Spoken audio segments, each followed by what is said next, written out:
gonna get back till I red Georgia mud. Welcome to the Solo Musician Podcast. Dave Gates. This is Dave. All right. What's up, everybody? Welcome to the Solo Musician Podcast. This is episode number 53, and today I'm here with the Colin Alvarez Band. All three of them. Yeah. We got Sam over here. Sam's on that side. We've got Colin. We've got Colin, a.k.a. Deuce. They're all here hanging out today, and we're really going to tackle some hard subjects today, guys. Ooh. Is this actually an intervention? This might be an intervention. We had a lot of user or listener submitted questions for you guys, nice. Which is very fun. Yeah. Some of these are a little off the rails. They're all targeted at Sam. Oh, okay, good. Never mind. I thought they were going to be normal questions. That's fine then. I totally Sam, what gauge strings do you use? I thought you'd never ask. Oh, no. I never get to talk about that. Yeah. How did you know? I just want to jump in. So I'm going to get some of the fan submitted questions out of the way first, and then we'll go into some of the stuff I kind of want to know about you guys. Yeah, well, Tarantino. Yeah, absolutely. So first of all, Brandon from Denver asked, what music would you choose to play whenever you walk into a room? If you had walk-in music, what would your music be to walk in? And you guys can all answer this individually. I was going to say, I don't know if we'd have the same answer as a band. Deuce, what do you got? You got one in the can? Deuce. In the can, not particularly. I think it would vary depending on the situation. But that was mine just to too. Stay epic, I think like O Fortuna, like Kareem Abdul. Yes. You know what I mean? Like just always walking in slow motion. I love that. I could get down with that. Like, dude, this is your kid's kindergarten recital. It's a funeral, man. Have some class. I like that. That. What do you got, Colin? You got something? So mine's situational too. Like that's like Chelsea and I always talk about if you were a UFC fighter, what would be your walk-in music? And I would go with like Imagine, like something creepy, where people are like, oh, like this dude's a killer. Oh yeah. But subtle serial killer vibes. That or You Can Do It by Ice Cube. Oh, what a good song. Yeah, right? Sure. Yeah. Put your back into it. Sam, what do you got? Jump around. Jump around. Nice. No, okay. I've thought about this a lot, and I'm going with jump around. He's been waiting his whole life to answer that question. I've never been asked this. No, that's such a solid question. Solid answer.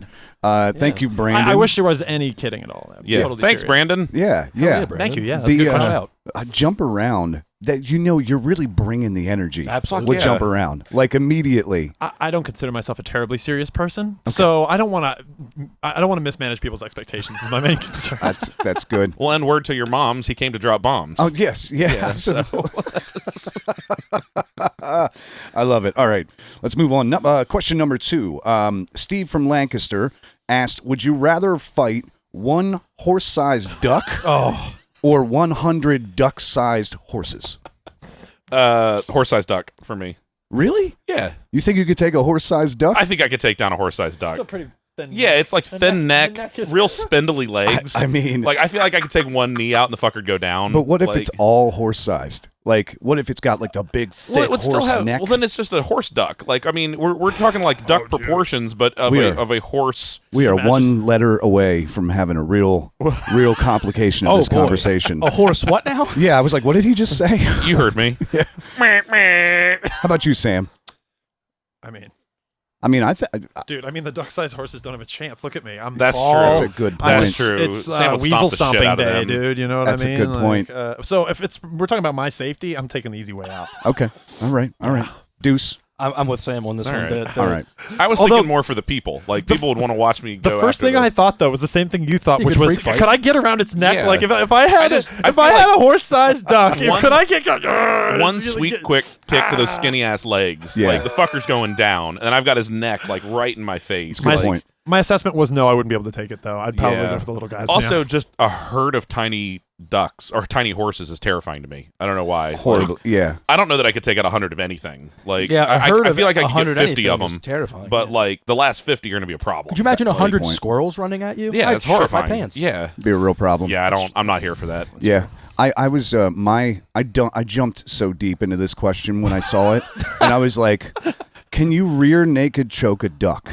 Like, Yeah. can you get on it? That's Because it what I was doesn't really. thinking. I mean, you can get under the bill, but where's its chin? Like, do you know where a duck chin that's the is? You have such a big target, man. Like, you get any of that neck, It's that flexible. fucker's going down. That's a good Flexible point. though, it's probably going to weasel its way out. That's what I was thinking. I was like, you see how agile those it necks doesn't are? I have- don't think choking it out's even going to work. it doesn't I think have we're arms. barking up the wrong tree. It I also think you're- doesn't have arms. Going for the legs, I think, was the move. That's a good I think you point. were right. You're Yeah. gonna want to sweep that duck. Yeah, sweep the duck. Yeah.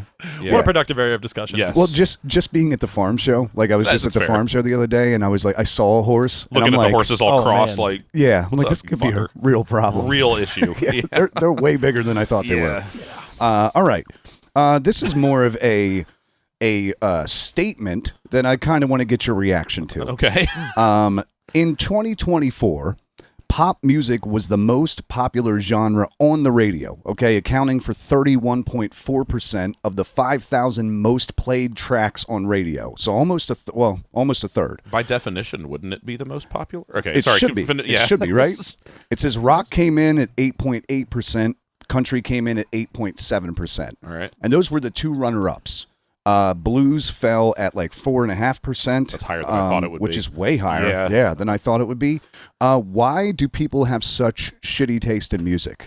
Would be my question, I guess. I'd like to jump in on this first. Yeah. So the fact that pop has become its own genre is weird to me because the whole point of it is whatsoever popular at the time. So like in the 30s, blues was pop music. The 50s, rock and roll was pop music. So like the fact that it's become this like separate entity that's like, what is the Tipper Gore porn thing? Like, I don't know, but I know it when I hear it. Like, yeah. like it's Certain BPMs. yeah. and- To me, like pop music would always be the most popular, or else something else would be the pop music of the day. That's a great point. But I no, don't want to hate on pop. Yeah. And I mean, I think that a lot of that, like especially with pop music, it employs a lot of great songwriters. it really does, and it's such a crossover. Yeah. Because a lot of country music is pop music. A lot of this new hip hop is pop music. Yep. Like all of those are. It's like such a cross genre. So do we notice that number? Is that just terrestrial radio, or is that like streaming That is everything? that is terrestrial radio. Okay. Yeah. That's actually more surprising because, like, I don't think anybody under the age of 30 listens to terrestrial radio. I agree. I agree. Not many. Not Maybe in many. their cars a little bit. Some people might do Yeah. that. Like for example, like I am 30. I do listen to like XBN sometimes. Oh my Right. God, yeah. You know Well, what that's I so mean? different because it doesn't really Right. fit that pop But niche. that's Right. that's the thing. I am in that age group, but that's still not the radio that I Right. listen to. So I'm like, I listen to the radio, but no, I don't. Not like that. And I also don't do that often, to be perfectly honest. Usually Right. in my car, I'm listening to reference material for Right. studying. I'm studying when I'm listening to music. So you in almost my have to car most wonder, of the time. like, yeah. are Yeah. those numbers skewed because the only places still playing terrestrial radio are like doctors' offices and like grocery stores And what's shit the like that? background go-to music. playlist? Right. Yeah. So Yeah. they'll put Yeah. pop They're not music putting on Slayer 'cause on. it's pretty That's a great point.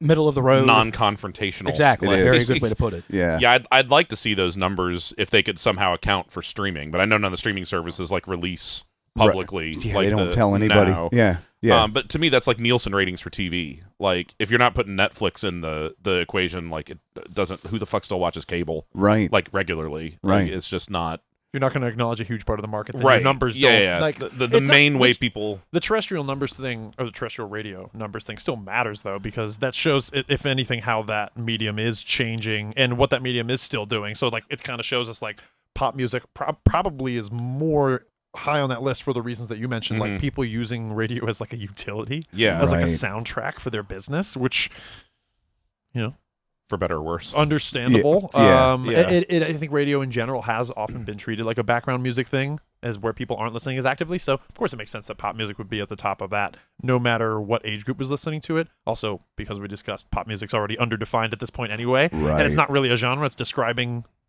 how people interact with music, not actually doesn't describe what the music sounds like. It describes where the music Where it is in our Right. society, Yeah, right? yeah. Which is fine. I think most people who are in the music business have a really good handle on what that means. Right. But your average listener or person may not And you might, understand. and you might even think They like, do internally though. They do internally Right. understand, like, this is country, but like it's not the same It's as listening pop to country. Right. friggin' Chet Atkins or Right. something. Like, Yeah, you know, yeah, what I mean? yeah. It's not the same as listening to Conway Twitty or something like that. It's like, well, this is country. That guy's wearing a sequins vest. Like, Yeah, this is yeah. country. And it has a synthetic beat and everything Yeah, like that. But Yeah, by right. I understand saying what you mean. popular music is the most Borderline popular hip-hop. type of music, that's like saying the music the most Well- people are listening to is the music the most people yes. are listening Yeah, to. yeah. And if you Like, think of it like in that definition, it's weird that it's only 30% of you'd think music it would be is like popular. 95%. It should be 90%. So what The comes meta out share the should be other- higher. Yeah. So it probably they comes should have a from the monopoly. stations that call themselves top 40 or call themselves pop. But like Right. top 40, like you just said, Dave, like there's country artists on there. I guarantee there's R&B hip hop artists Oh, on there. yeah.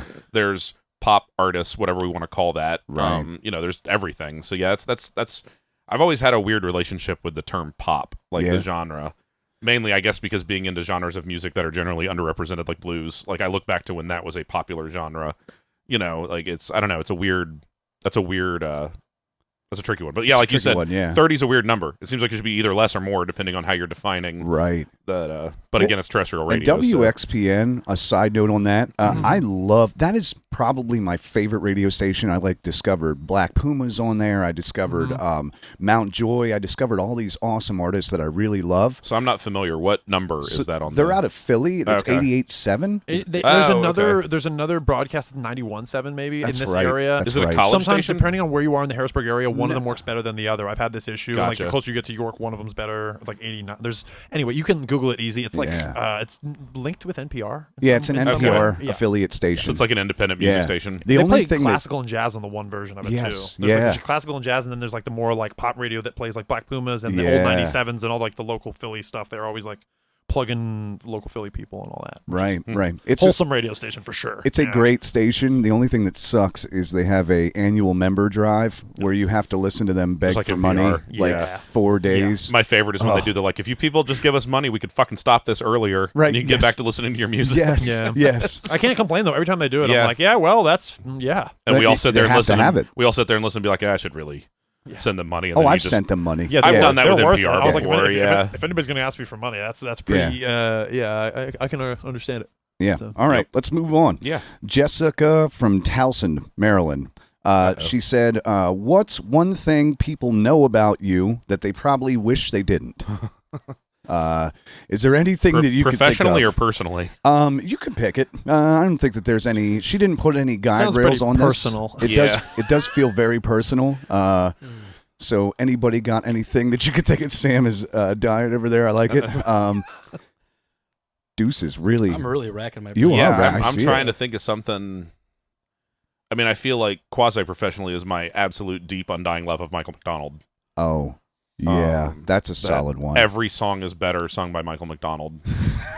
Okay, people can't unknow that now. Yeah, Yeah. yeah. So you're welcome, everyone. Chelsea is finally coming around to it because every song you were singing Friday night at your show, I was also singing as Michael McDonald. You were Michael And McDonald. she's just flying like, it. God damn it, it works on every song. I'm like, it's because he's the greatest vocalist of all time. It's true. But yeah, I think that's probably the only non-sexual one I could think of. It's Yeah, Yeah, I mean, I'm a pretty open book, so I'd have to get he is. really deep in the weeds if you want something Yeah. like that, Miss Jessica. Let me get back to you in a minute here. I'll think about something. all right. I like that. Deuce Sam, is you- coming with the sexy answer. Yeah, it's gonna be. Sam's like, I don't know. Does anybody? Similar with Colin? I feel like, or with Deuce, I should say, where I feel like most of my problems are pretty forward facing. Yes. His love of German snuff porn. There's that. Oh. That's- I just made that up. Oddly, No. oddly specific. Oddly specific. I can tell you. Oh, I know. Oh, I here we know, go. I know. Exclusive. This is a music one. Since we're talking about music, and this is a music podcast, and I like it. and for In people theory. who do not already know, there was a joke made earlier about me loving to talk about gauge of strings. I work in a guitar store as background, so I don't want to hear about 432 hertz. If you have talked to me Oh, about God. Here we 432 go. hertz, I don't want to talk to you about 432 hertz. Like that's like my hill I die on. I don't know. Like, what do you wish you knew? Don't wish you didn't know about me? That was the question, right? Yes. Yeah, my opinion on that, which is I don't want to talk about it. hard opinions. I like it. Oh, hard opinions that you don't want me to bring up around me. That so we can definitely digress. Easy. That's I like that's that. Sam's That's Roman I was thinking, Empire. like, what would make you hate me? Is like making me go on a tirade about that, and Yeah. the people who I argue with about that at work. That's hilarious. I like that. I like that. That's a very good one. the Catholic Church changes to 440, Sam, so they control our minds. You brought up German snuff films, so it made me think about Yeah, it's basically the same thing. yeah. Oh, there we go. All right, where you at, Deuce? You helped me on that. Okay, Oh, here we go. all right. German snuff porn got him Nothing, there. it's nothing like crazy weird, but at least you helped to like. He's into naked women sitting on There we go. cakes. Nice. I'm deep, like balls deep in like the UFO, UAP conspiracy shit. Yes, Okay. he is. With like the That's all it's Deuce like, and I talk it's about. bad. I go like I studied it all the way back to like the 30s and everything from like Area 51 to Roswell. The good to, like, time. Oh, the good- everything. oh, yeah. We Yeah. text each other shit all the time. Like, dude, did you see this? Like, it's coming. All It's of happening. all of the private contractors that are allegedly involved and everything like that. And I all love the, that.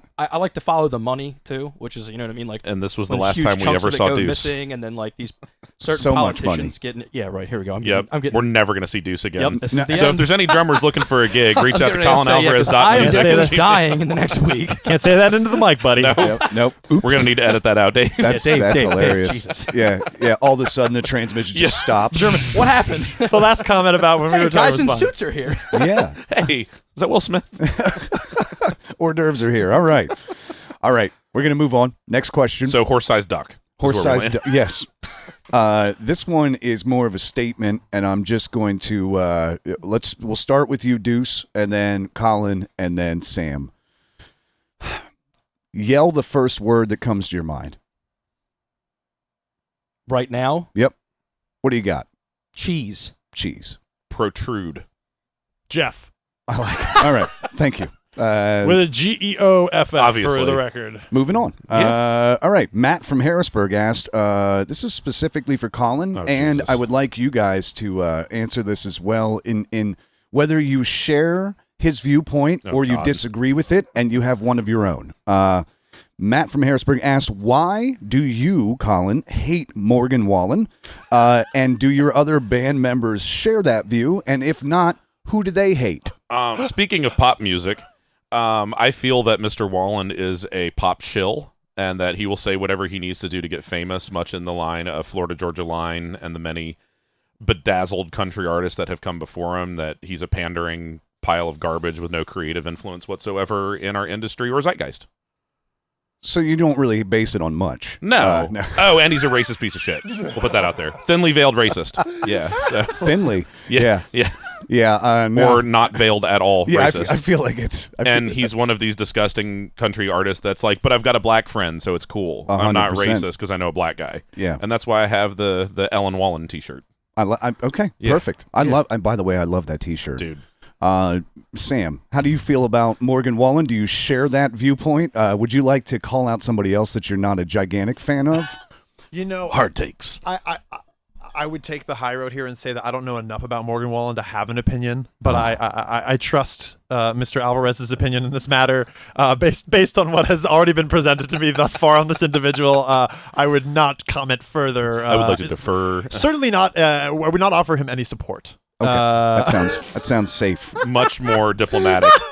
That's why we brought Sam into the band. Yeah. We needed a I diplomat. want to revisit the point that the way the question was asked was so funny that I think I know what Matt. I think that was old Davy Jones that asked that question. I was like, "Hey, buddy, that question was very specific and hilarious." It was very specific. If you want me to call out any artists in particular, I can't think of anybody. I love the hater energy of the question. Like, I'm Yes. such a hater. I love it. So Sam, why I'm do you so hate supportive America? of haters. Like, you know what I mean? I just want to hug them and make them feel better. But I can't think of anybody I'm really hating on musically right now. good. Maybe it's because I'm not paying attention. Maybe it's because I'm distracted. I don't know. But I'm sure there's plenty of people I could be pissed off at. His hatred of 432 hertz is all. Yeah, about that's the all I same. can think about. He doesn't have space. all they do is play a tune to 432 and smell bad. God, it keeps happening. I like it. All right, Sam's taking a high road. How about you, Deuce? How are you feeling over there? I am in a similar boat with Sam, where I don't have enough knowledge or know-how on Morgan Wallen to even make a educated opinion on him. I will, however, say, no, I'm just kidding. Very diplomatic. But boys. Only one of us needs to get canceled. if you'd today. like to support some hating, I used to love old Taylor Swift, like when she was an up and coming, but God, here it's we just go. become. Yeah, I know. I really want to die today. Apparently, Yeah. don't I? Huh. My sister can't heard hot turn takes. the Swifties people, Hot against takes. you. I'm just taking everything. people It's not still even love look. the T Swift. I don't. It's not that I don't love it. It's like she's gotten to the point now to where she could literally record herself having diarrhea, Oh yeah. put it on vinyl, and every they don't care. That feels like you don't It's mean still her, amazing. You don't mean It's her still personally. amazing. You just mean her music. The- has Yeah. deteriorated. No. Culturally and personally, I think she's incredible for okay. young All women. right. I was like, The- what did she? Oh, do no. something? I was like, No. You just mean her music has deteriorated. No, That's no, yeah, totally, she's an anti-Semite. Yeah, I was like, what? I was like, I feel like everybody likes her a No, lot. yeah, that's what I She's mean. pretty like, wholesome. I was like, oh, she's that's fair. That's extremely fine. wholesome, but it's just Okay, become. okay, It's yeah. gotten to the point, like I said, musically, it's gotten to the point where she could literally It's played out. shit onto It's a played out, record. yeah. That'd And be they- more of an OnlyFans thing. It doesn't. You know what I mean? It's just gotten like. Yeah, That's there a you go. special edition record right there. But I mean, The so cult of as a Tay-Tay. person, no, she's great. I mean, Yeah. she's done. New OnlyFans starting. Colin Alvarez. yes. Perfect. me shitting on camera to Taylor Swift songs. Yes. Yeah. Oh man, I think you just got your first like 20 subscribers. Speaking of, subscribe to the Colin Alvarez Band OnlyFans page. Yes. We'll There we get go. to that. We're gonna plug that in a little bit. That's on there actually. All right. Here's a general. I had this question for you guys because I kind of wanted to know. If you were offered $1 million, but you had to kill one of your bandmates, who would it be and why? Deuce. That was very fast. That had. The government's going to take him out anyway. Yeah. So, like, it's not... He'll make it great quick and point. painless. Yeah. I won't take him like Guantanamo and lock him in a Right, chamber that's underground. That's what I'm looking at here. Yeah, it's really for him, and then Sam and I each get $500,000. There you go. That is a great. Would There's- you I got a split pretty that? sweet Sam? life insurance. Well, there's a little policy. bit of insider trading vibes going on with And this. do you know how hard because it is we to know find a Deuce's drummer? time is numbered because the Men in Black are outside. So it's like it feels a little unfair. So like if we assess the question in a vacuum, This was loaded. Deuce didn't even have a chance. Also, do you have any idea how hard it is to find a bass player? See, I was going to say the opposite. I was going to say, if anything, get rid of me, like as my answer for myself. Is like, well, who's the most replaceable? That's nice of you to say. Selfishly, I guess I have- should have. I guess I should have said myself. Now I feel like a jerk. Sam's just miserable. I thought we had. Kill me I now. have to, otherwise, I have to pick Colin Alvarez because That's fair. apes strung together. Yeah. But like from a band survival perspective, I'm the weakest link as a bass player. I think because drummers are way harder to come by because you can find a guy who can play them, but if he doesn't even have the kit, you're still fucked. That's true. You can hand any That's idiot like a bass. my Trust drum me, I set, know. 3 pumpkins and a chopstick. Hell Will yeah. that work? Can I use that? Oh my god, that's Pots awesome. and pans. Well, Deuce, baby. you didn't answer. Now that you've been thrown under the bus, Yeah, Deuce, are you killing your lead singer? What are you doing? that's probably what's going to happen. I don't. Yeah, I think he knows too much about me. I definitely- He's got to be the one that goes. I mean, like, Okay. I know where the bodies are buried. it's all of it. All right. He also knows where the money's buried, so it could be all mine. You know, Exactly. it's a little weird because beforehand I wrote down my answers and you guys picked exactly how I thought you would pick, which I That don't means even you know. get the $1 million. Yeah, There you go. I'm gonna kill everyone. Yeah. Oh boy. I just want to let you guys know that's how this ends. The door's today. locked from the outside, God. assholes. This is I thought this had like the tarps. Steph's going to walk up in There an was a executioner's there was a mask and lock vibe. the I was door. like, the plywood Smells is like blood in giving here. is giving Why does it smell like pennies in here? Hannibal energy. that's hilarious. All right. Next question is from Colvin from Georgia. He asked, "Is it hard to fit so much hot man energy on the stage? And is it on your stage plot? Do you have to put that on there?" Yeah, I mean it's the fourth member. The raw animal sexuality of this band is really the fourth member, and That makes some stages it's tight. yeah. It's some stages it's tight. Yeah, It's always tight from what I hear. Yeah, It's well, yeah. you know, It's you guys run a tight ship. we do.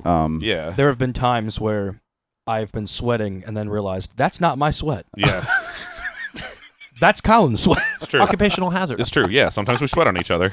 It's hot.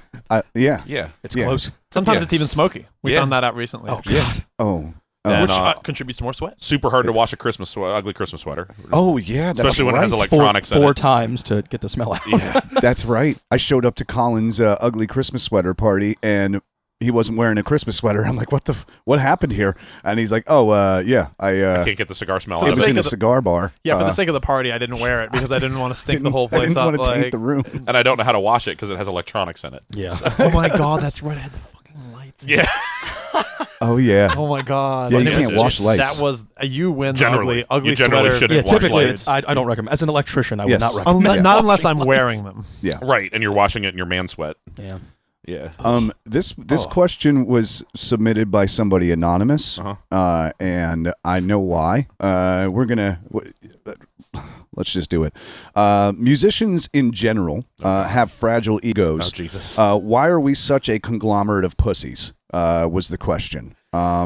So that's Anybody want to take that? much like Sam said earlier. That's a very loaded way of wording it. Yes. But I say regularly, it's so funny when I see musicians try to hang out with each other because we all do. Like when we go Yeah. to each other's shows. Because I think inherently to perform music, you have to be a little bit fucked up. Like there has to be something attention seeking. Well-adjusted musicians tend to make really boring performers. Yeah.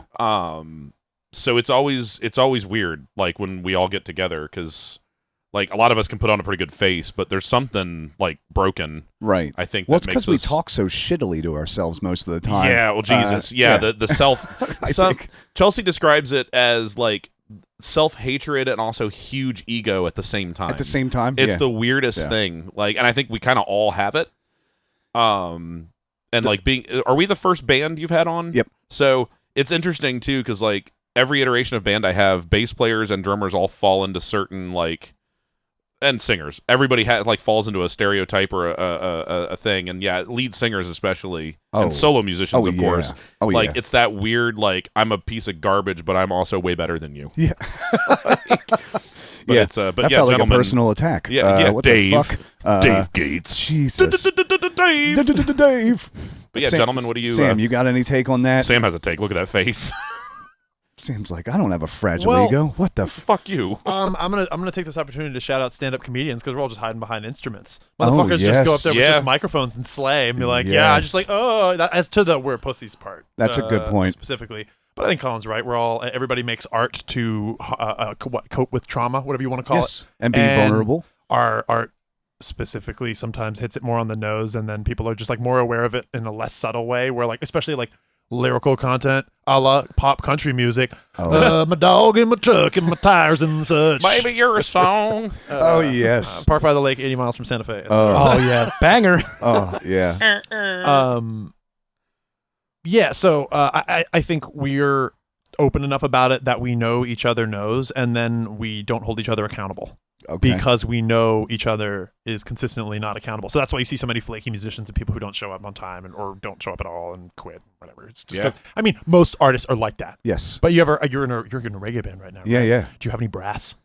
We don't. Do you know the stereotypes about brass? No. Where like if you can keep them on tour, you have to keep them drinking because if they sober up, they'll flake just off leave. and go find like just wander off to find alcohol. They're always drunk because they don't play that much because there's like measures that they're not playing. There's of course the stereotypes are always awful. Like bass players are dumb, like whatever. You know, Right. I get it. But Me but play like, drums. But like the stereotype with them is like they flake. Well, because they're brass and they don't have as much setup to do, and they're like like the stereotypes about yeah. lead singers where they just kind of wander off. Yep. The trumpet player literally he can walk to It the bar makes with his complete trumpet. sense. Yeah. I've seen it The happen. singer I've been picks at up a his show microphone Yes. and just walks Yes. off. where No, the seriously. trumpet player wandered off to get a beer, and he like sprinted back to the stage to play his part. Well, he's not playing for 32 bars, right? Yeah, it makes well, total yeah, sense well, until no, his horn hit. Well, except for that he's also being dude was like hammered. It was super funny. The one show this was at the Abbey Bar like years ago. This was at like probably 2016, and I was in a band. We played for a bunch of like opening for reggae bands and stuff. And I won't name the band because I don't want to throw this guy under the bus. But there was a bunch of bands that played, and a bunch of them Steve. had brass sections. Jeff with a G. One of the brass players was literally like basically I could tell he was in trouble for like going to the bar too much during their set, Oh, not my. like on break or That's whatever. amazing. Anyway, but yeah, they're we're all like that. I'm not trying to throw that guy under the bus because No. we're all like that in our own way. It's my point. That was like the most visible part of it, and was like real like walk the line Johnny Cash moment of like, wow, that's like some Elvis level shit right there. This guy's doing. That's ridiculous. And also now that I can't unhear that, when we start auditioning brass players, I'm gonna be like, you don't even have. I mean, as long as you play good, Right. it's okay. You're not gonna be here long. Let me see your probably. 30-day check. Yeah, let me see. Yeah, let me see where you're gonna. One, like- here's a contract. Now that you're getting into like the band, because it's such a different dynamic, Yeah. having and being and trying to maintain a band, like if you can find personalities that everyone can just like keep their shit together and yeah. like maintain, like going back to a 3-piece is great just because it's only 3 personalities that we have to, like being a 5-piece or 7-piece is impossible. Like Right. it's always in flux. You find like, one that doesn't make it work. Yeah. Oh, But like as a 3-piece, like the 3 of us get along really great, and like everybody kind of has their shit together. Like everybody's relatively on time. Everybody pretty well knows the music. Like that's the best you can hope for. Oh, yeah. In a band, like unless it's a corporate band, you know those bands are ran like businesses. You're 10 minutes late, you're just fired. You know, Yes. you don't know the songs, you're just fired. And but the money's so good, they have rows of people lined Just up waiting. That's not a Yeah. creative endeavor. That's doing a professional setting using your music. It's very Right. It different. replaces the creative element with that Exactly. professional element. I Yeah. feel like those are like they shouldn't necessarily. They can't. It's not that they can't coexist, but in that environment, the creative element doesn't really exist. No, yeah, there's a music director that makes all the creative choices for you, and you're told what to do. And I mean, it's better than a day job, but it's not the same thing like what we're talking about here. But Right. yeah, trying to share a creative space with multiple musicians is inherently difficult. And yeah. you know it when it's wrong. A lot of times you don't realize it when it's right until you lose it, and then you get back to where it's wrong. You're like, "Fuck, that was it." Yeah. Like it's tough. Just And- having relationships with a couple people is Yeah, tough. yeah. And then you add in your lifelong passion. exactly, And they're like, that you "What take the incredibly personally. yeah. That makes sense. Deuce, what do you got? You got anything for that, man? Anything to add? Yeah, Drums. they definitely hit the nail on the head with like, we're all a little bit messed up, and that's where it kind of comes from. Like, I'll tell you personally, mine comes, it stems from a lot of like lack of faith and support from family in music, specifically from a young age. Like, essentially begging to get a drum set from a very young age, because that whole adage that you're born a drummer, it's the most accurate thing I've ever experienced in my life. Like, I remember, I literally think back to being in elementary school and just beating on shit, but in rhythm and in time, and Yeah. like naturally knowing rudiments, naturally knowing what a double stroke was, but it's in you. It was just, it was you know what I there. mean? So like, no matter what level of proof I provided, this sport was just never there, because it wasn't what they wanted from me. It was never like, as a kid, it was never what I wanted. It was always like you do what I tell you, essentially, type of deal. Yeah. So, yeah, and I always wanted to be a drummer. I mean, like, to the point where I was given a guitar. I got So you. it was like, well, we'll at least meet you halfway and let you play an instrument. It's like, Jesus Halfway. fucking Christ. Like, halfway is playing something completely Completely opposite, right? Here's a couple Yeah. spoons. I've talked about that I've talked about that forever. Playing guitar was the most forced, uncomfortable thing on the planet. I guess because I was born a drummer. Yeah. Like, no matter how much I technically advanced on guitar, I was like, I feel like an idiot. I feel like a monkey right now holding a, you know what I mean? Like holding a. Oh, yeah. It just didn't make any sense. To somebody from the outside, I think sometimes, especially with stuff like that, I think that I think that the people that care about us are trying to like save us because there's so much like rejection and self-doubt and all that junk that goes into being a musician sometimes, that especially in the early stages, before you even get, if you ever get paid. There's a lot of people who don't even get paid to play. Oh, yeah. So it's like, you spend all that time. So I think like my family that didn't support me, I was like, yeah, they probably had their reasons. Right. I don't think that it was the right call, but I do understand why now. Because I used to be like, man, they kind of dissuaded me from doing this. And then I'm like, well, I did play for free for like a year and a half. And I did like drive friggin' 45 minutes to play a 15-minute set at an open mic one night, a million nights. So maybe that's what it was. I don't know. And I think there's also, as I saw it when I was teaching lessons to younger kids, musicians that don't come from musician families, I think is a much harder thing because the parents just don't get it. They don't understand. That's absolutely me. I'm the only musician in essentially my entire family. Same. Yeah. Yeah. Like I was lucky enough. My mom was a musician. My dad wasn't a musician, but he was like in the scene. Like he managed bands like all through the 60s and 70s, so they could see. It's not like a lot of other hobbies because like when you get into it, you're into it whole hog. Like it's your whole personality. It's all you like. People that aren't musicians don't get that. Like when you're into it, it's all you think about. Oh, like, yeah. No matter what you're doing, it's in the back of your head. Consumes your brain. Yeah, Absolutely. and it's so hard for so many people because music is also something we consume. Right. That it's hard to make that. It's not like a sport where like you watch somebody doing it and you're like, okay, if you train hard enough, you can go do that. I think people, if they see rock stars on stage or whatever, it's almost like well, that person was obviously born that. You can't. There's no other level of success in this other than doing that. Right. Because if you're a football player and you don't get to the NFL, you're not making a living as a football player. Yeah. If you're a baseball player and you don't at least get to like the minor leagues, you're not making a living. Whereas as a musician, because all of us can attest, like you can make a living in obscurity.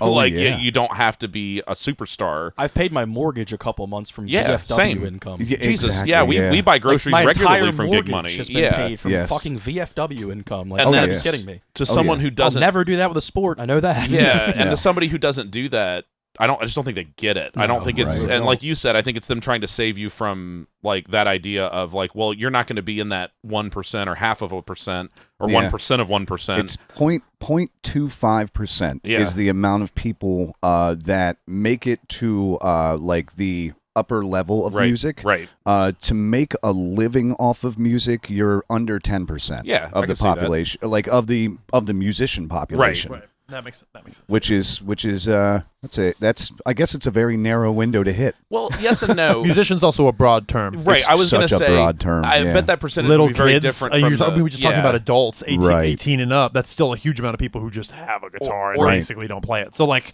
you're competing with people who are actually trying to make money playing, and how many of them make a living. Right. That percentage is probably still not that big. I bet it's higher. Yeah, that's the. Well, that's probably the number I care about. Yeah, that makes sense. Because not making your hobby your hustle is like I think a really important thing Aunt for Ethel, a lot of people. Right. And for Ethel, most who plays people, piano at church, is a musician. Hell yeah! Like, Don't try to make money on that, Ethel. Please, just let yourself start enjoy charging it. Like, church. oh my god, you don't you're retired. throw the fuck down, bro. You don't know. Yeah. Well, I mean, maybe she boogie woogie's really good. Like maybe she needs to join a band. She throws down. No, she's doing solo piano shit in hotel lounges. But make sure she does it for the right reason. Yeah, she's She actually going wants to be. and then she also gets paid. She does it for the ass. Yeah, she's actually going to be here later to play that piano behind Colin for the live stream. Yeah. Is that after our dismemberment? Yes. That's the actual live stream. Yeah. Our dismemberment while she She gonna be plays playing. Calliope Yeah, music on the piano. Yeah. She just plays the entertainer very slow. just switch the camera to black and white and get the grainy filter on it. Ding, ding, ding. got it. Play me off, Ethel. Yes. Yeah, I actually have a clear curtain that's going to go over that, so I can cut right in front of that. Perfect. Bro, you got to get you one of those jackets with the coattails. I don't know why. Like what the penguin would wear. And a Like, top that's what hat. I'm imagining him A top wearing, hat like dude. Hugh Jackman in The Greatest Showman.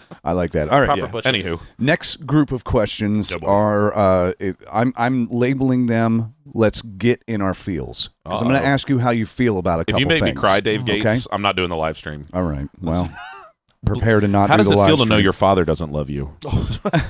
How did you know? What'd you call him, boys? And he's here. Sames. No. All right.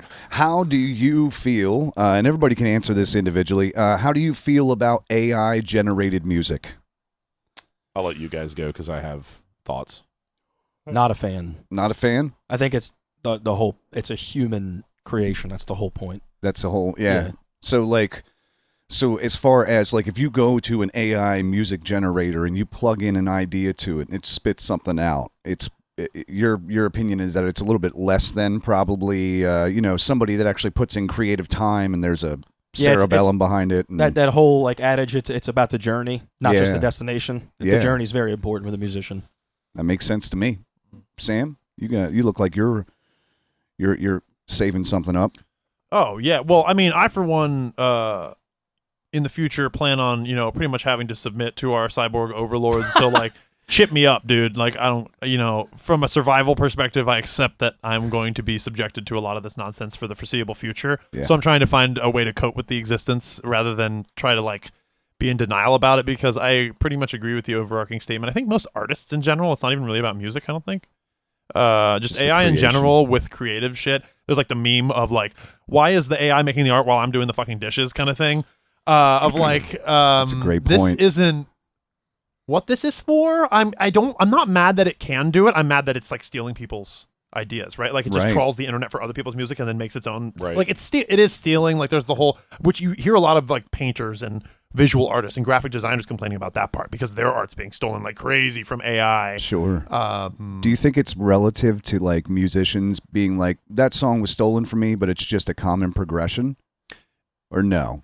Well, Would you differentiate because it's like a little bit more in depth, or it's more of, because like like a musician can be like, oh, that song sounds just like my song. Like 90% of the songs sound like other songs. Yeah, that's already Everything's Pocket Bell's canon. a problem with people who are making inauthentic shit That's a on good their point. own. We don't need robots guffing it up even more. Right. Is like kind of my opinion. I get that. But I also know that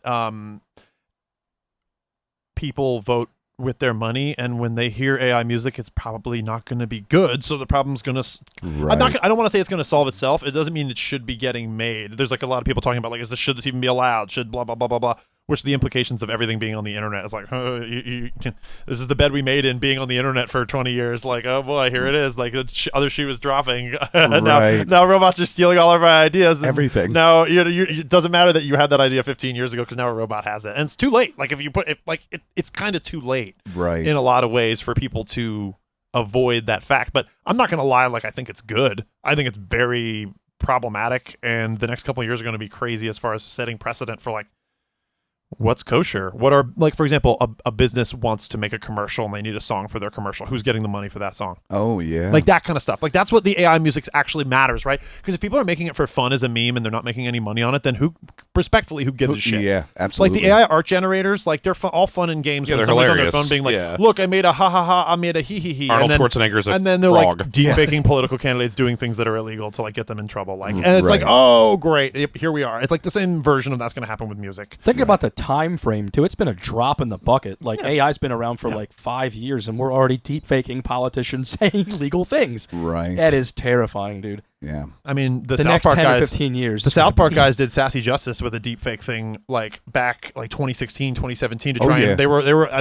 remember like the canary in the coal mine kind of vibes watching that being like, this looks pretty good. I remember there was one of Barack Obama where they did a really good deep fake of him. Like I'm not talking like a while ago. It's like pre-COVID, where they were just like making him look like he was saying stuff that he definitely never said. Like everybody was able to be like, oh, that's a little suspicious. That's a little scary. I don't really like that very much. Anyways, let's go back to the news. And then like 5 years later, it's like AI is just like, Now it's just here's dominating. the one of Will Smith eating spaghetti or whatever. It's just like, there's Oh, the one man. that's just like Yes. the Rock Johnson or whatever eating spaghetti. It's like all these crazy like AI Eating rocks, I AI think. yeah, It was AI The Rock deepfake eating meme rocks stuff or something. is just commonplace in our society now. But I feel like it's going to be rendered harmless because like I'm a child of the internet. I'm 30. I was born in 1994. So I feel I'm not trying to say I'm the best. I'll never click on a viral link and get a virus on my computer. But like I'm a child of the internet and like I know I can smell bullshit. Yeah. Oh, yeah.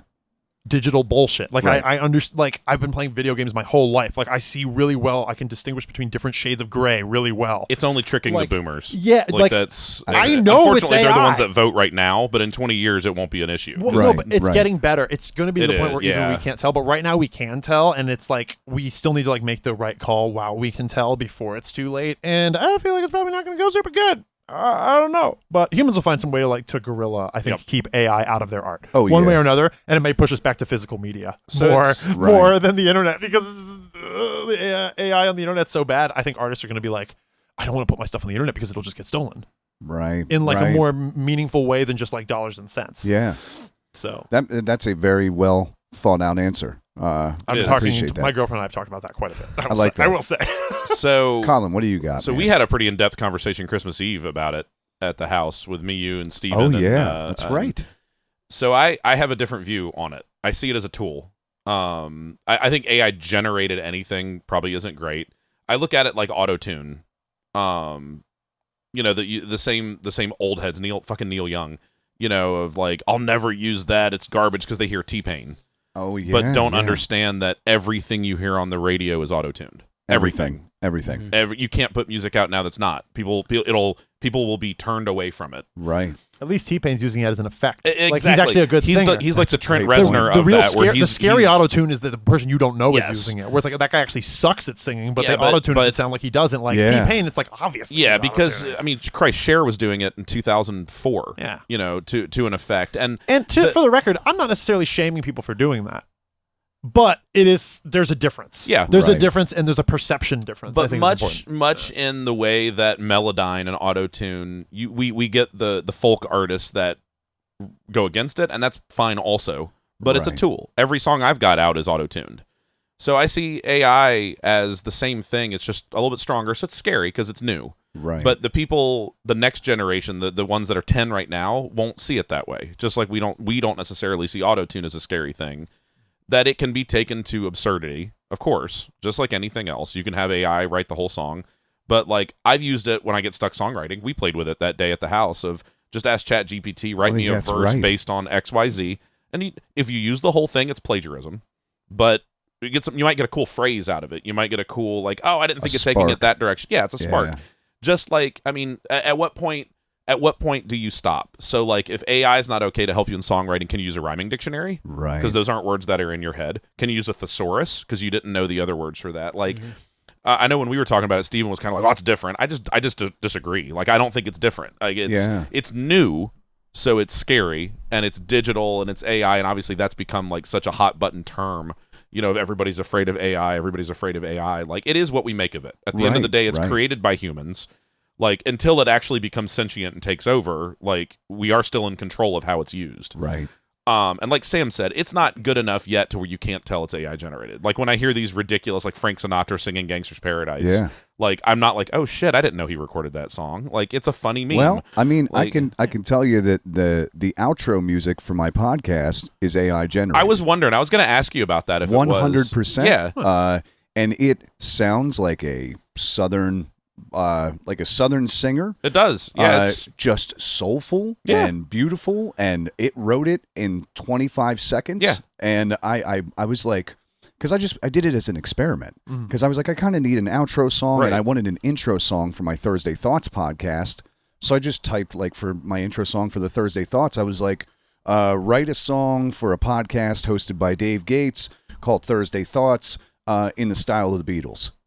And it cranked out this 3-minute song that I was like, it sounds like I couldn't, if you told me that a computer was singing it, I'd be like, no, that's not how this works, because it sounds like real voices. It sounds like real instruments.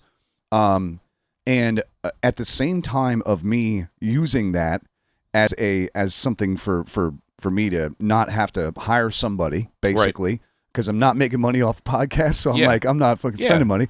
And you don't want to take the time to sit down and write and record something that's like meaningful to you. Yep. So and I can't do what they did. Right. They have a full band recording and all that. Well produced.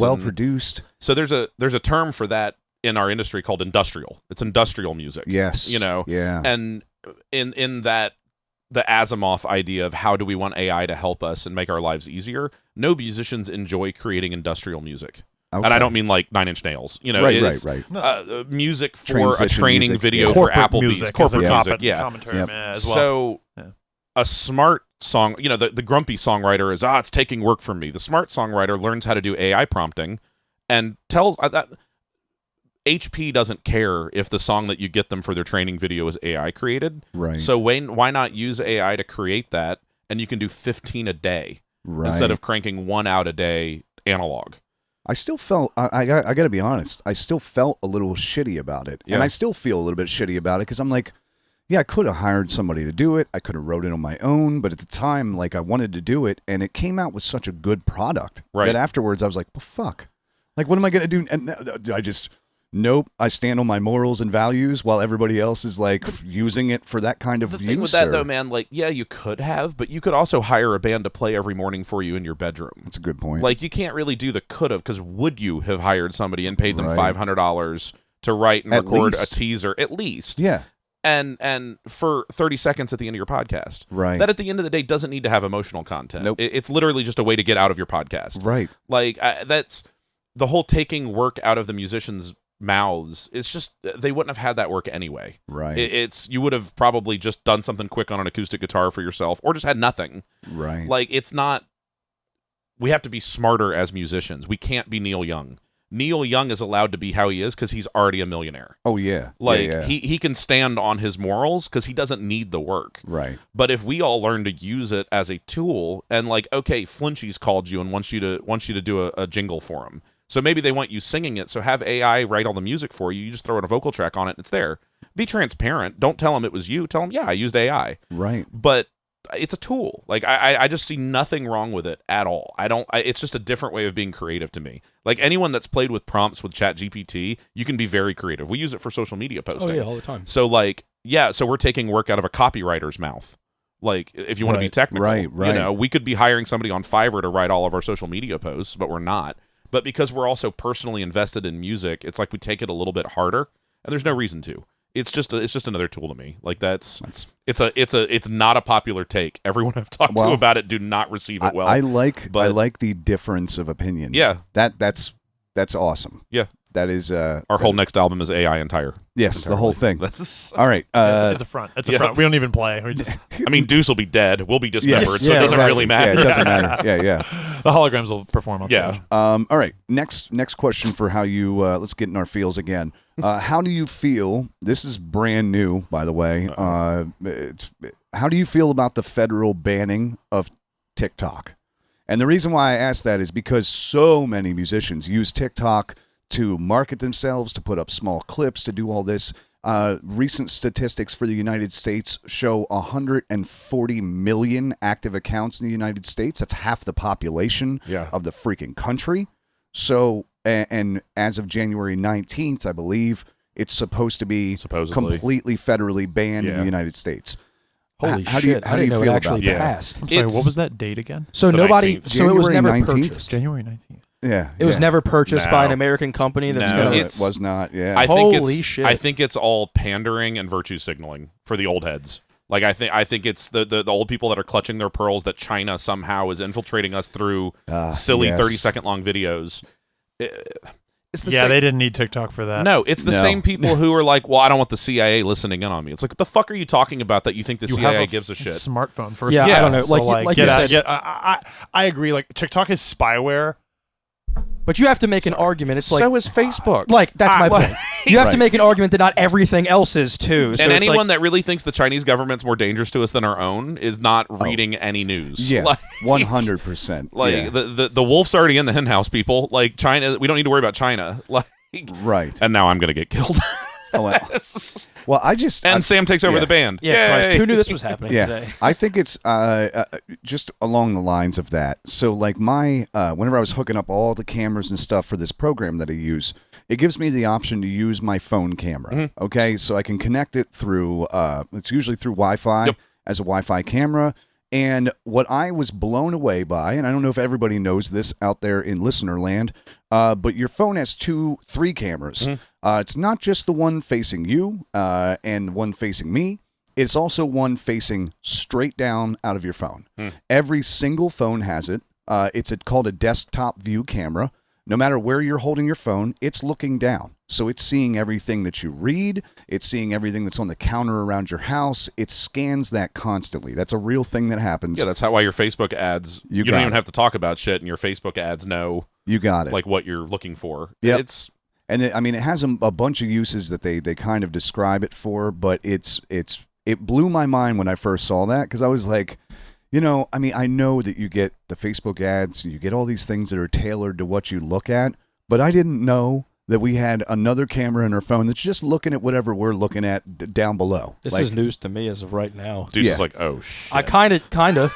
My dick is out all the time. I mean, let's be honest. That's what I'm saying. Like when if you're spying on me and looking through my front and facing camera, the one that's facing down probably isn't seeing anything more incriminating than the one that's looking at my fucking face. Sam's dude. vinegar point. strokes. Oh no! That's a good I'm just point. saying, like that is. I'm not gonna act like that's not fucked up, but. Per the TikTok argument of like, oh, that's where you think the surveillance state needs to be Right, stopped. right, Like, bro, right. grow the fuck up. Yeah, it's probably not that. Really, Maryland, the NSA is right down the road, Yeah. dude. There's a huge office. They're working hard down there, dude. If they need to pull up what you said in the area of your phone on May 19th, 2021, they'll have it. Right. People think they're the main character in the story. Oh yeah. So they think everything they say the government cares about. Everything. I'm very much a libertarian when it comes to this stuff. Yeah. Nobody has to have TikTok. Nobody has to have a smartphone. Right. You can still get a flip phone from every cell provider. Does it make your life harder? Yeah. It's a convenience. That's the definition of convenience. Yeah. But you can do it. And you're trading privacy for convenience. 100%. Same And way we you can all pay are. your bills via mail. Yep. Still, you know what I No mean? one was forced into it. Right. So I don't need government daddy telling me what I can fuck and that. can't Right. I do agree. Yeah. in any facet. Yeah. I think we should be able to smoke weed. I think we should be able to watch TikTok. Like there's no difference in those things. How dare you And adult? to take a Right. page out of the people who would like probably be pro banning of this, like that's not a very free market thing No. to be doing. And given When's the last time something like it happened? I mean, the McCarthy hearings, I would go so like- far as to say that kind of thing is just downright un-American. Yeah, and like you said, given the color, Except for of antitrust laws, which they right. definitely don't have a monopoly on goofy social media Yeah, bullshit. and Right. Like if you're going to try and ban a business for being what exactly? Is How TikTok is- the one you're pointing the Yeah, first how is finger at? Meta still in Still, business? that's what I don't understand. yeah. Like, the only logical argument you could ever make is the threat to national security, but they can't define or explain No. how. Right. And also, they can't comparatively say, well, it's 1,000 times more worse than Facebook, Instagram, Twitter, everything else that's doing Well, the and same if it's a fucking threat Right. to federal security, then ban federal employees from using it. Yeah. Right, you can't tell Yeah. I think they did do free that, though. American Well, human okay, cool. beings. Yeah, I think Then a long time If ago, that's I think the they case, banned then federal employees you from guys using did it. You TikTok won. and Right. Like, there's They did it a no- long time that ago. already I think. happened. I think a while Oh, ago. see, I yeah. missed And that one. again, you Yeah, have that federal freedom of employees cannot choice that have if you TikTok on if their you want to phone. work for a federal Yeah. for the federal government, You then made you that can't have that. choice. You make that choice. Yeah, Right. 100%. That's literally what you were just saying. It's Yeah. like nobody forced you to have fucking TikTok, No. bro. Like, Yeah. there it is. So why do you It's- need to ban it for the public to use it if you already told federal government it's employees they can't do it? bullshit. Yeah, virtue fucking signaling. retarded. Yeah, yeah. I agree with that. Like, if the government really thinks it's that much of a security risk that you don't want to let the government employees use it, even that seems a little aggressive because, like, are they expected to use their phone for work? Right. Like, are you not giving them a work Right. phone? Like, even that's a little bit like, ooh, my liberties, my civil liberties. would- but I get it. Like, not letting, especially like your work phone. Like, hell no, you can't have Chinese spyware on your. Right. You can't have Right. Facebook either. By Yeah. that same token. Well, and But also- the general public. So what if like, I'm a dual What citizen. do we have to I'm living offer in to places, the whatever. Chinese government? What do I have to offer Well, to the Chinese where government? the fuck do you think Well, your iPhone is built? Yeah. Where do right. you think your Right. Sony and Samsung TVs are built? All of them. that have Yeah. cameras. Where do you think your 80% of computer your is built? household is from China. Everything electronic. Like, nothing comes from Japan anymore. No. Japan doesn't manufacture, just like us. Right. Like, so make a Freedom phone that costs $12,000 and is built 100% in the U.S. Guess where the chips are going to be made? Fucking China. Well, Taiwan, but like they come Yeah. through China. No, like absolutely. it's the most. It's old head virtue signaling. Right. It's the Obama was a Muslim. You know, Hillary Clinton is the head of a cabal of baby eating pedophiles. This is just the next one. Well, that one's true, but Well, I mean, the rest yeah, of them but are, I mean, you're gonna be the head of a baby eating cabal. I mean, she looks like she eats babies. You're not wrong. Yeah. But- get that skin. Yeah. No. It's, He's gonna dismember us later, so it Yeah. does. He Yeah, he at know, this it takes one to point. know Yeah. one. yeah. I'm like, I know oh, what I you mean look all like. you mean all Hill? I know Yeah. her. That post baby eating glow. Fuck yeah, man. I already know. I'm just imagining Oh, Mr. stem Burns cells. from that one episode. Where he's like, Yeah. Or Christopher Reeve from South Park. Yeah. All right, let's go. Jesus. Let's go our next question here. And this one's a salty one. Oh boy. How do you feel about Battle of the Band style competitions? Why you got to ask us this that question? may or may not have a Unbelievable. predetermined winner? How would you feel Wow, about that last this? part we don't have an I don't know- opinion I on don't that, know Dave. shit What do you about that, ask? Dave. Why the hell would you just ever no bring that up? opinion?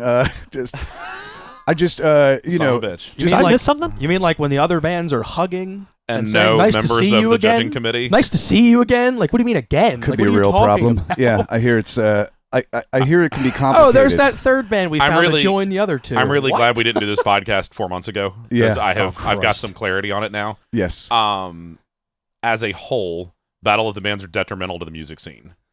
Okay. It's what we do isn't a competition. What we do isn't a zero-sum game. Oh yeah. That's very well said. The rising ships or rising tides lift all ships. Right. I love the idea of showcases. I love the idea of larger draw bands having less draw bands open for them. Okay. Yeah.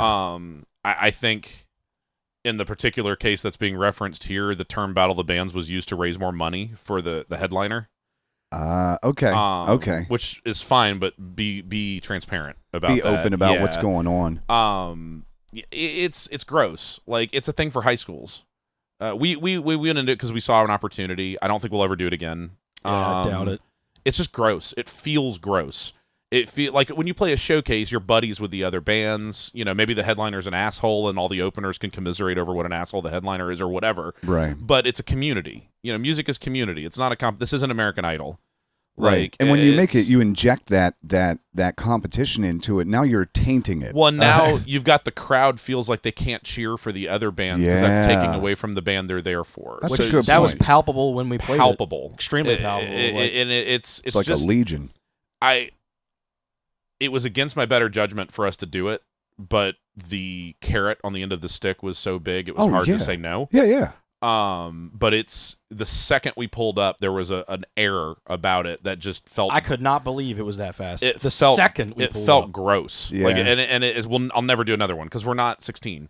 When you're in high school, you do a battle of the bands because it's goofy. There's no, And you get all your friends to show up and cheer you There's on. no exactly what happened. yeah. There's no stakes either. That's you what win I was like about a gift to say. card to the local Exactly. music store, something there were like that was the hundreds of prize at people mine wearing- in high school. Yeah, yeah. T-shirts Now in the it's crowd, we're all adults. We're all trying to do this for a living, for better or worse. Right. And it's the most unsupportive, unmusic scene.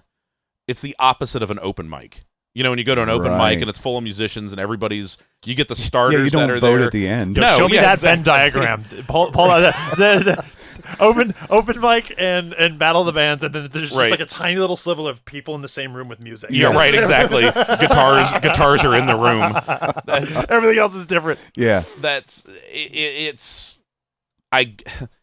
You can tell it's put on by non-musicians. Yeah, yeah. You can kind of leave it there. It's a radio gimmick. Which Yeah, is exactly what it most of was. the- most of the time. Absolutely 100%. a radio and that just gimmick, goes back to what we were talking about earlier of non-musicians should not be making musical decisions for musicians. Yeah. And it's Having opinions is great, yeah. Sure. Now, but making decisions like who should get money correct. And notoriety over it something feels like that me and the was promoters conversation. very clearly a Right. foregone Right. conclusion. It's just it was gross, and Yeah. our experience top to bottom amplified that through taking nothing away from the other bands that were there. It's not their fault. It's not anything they did. Right. But the people promoting it made it very clear that not all of the bands were there equally.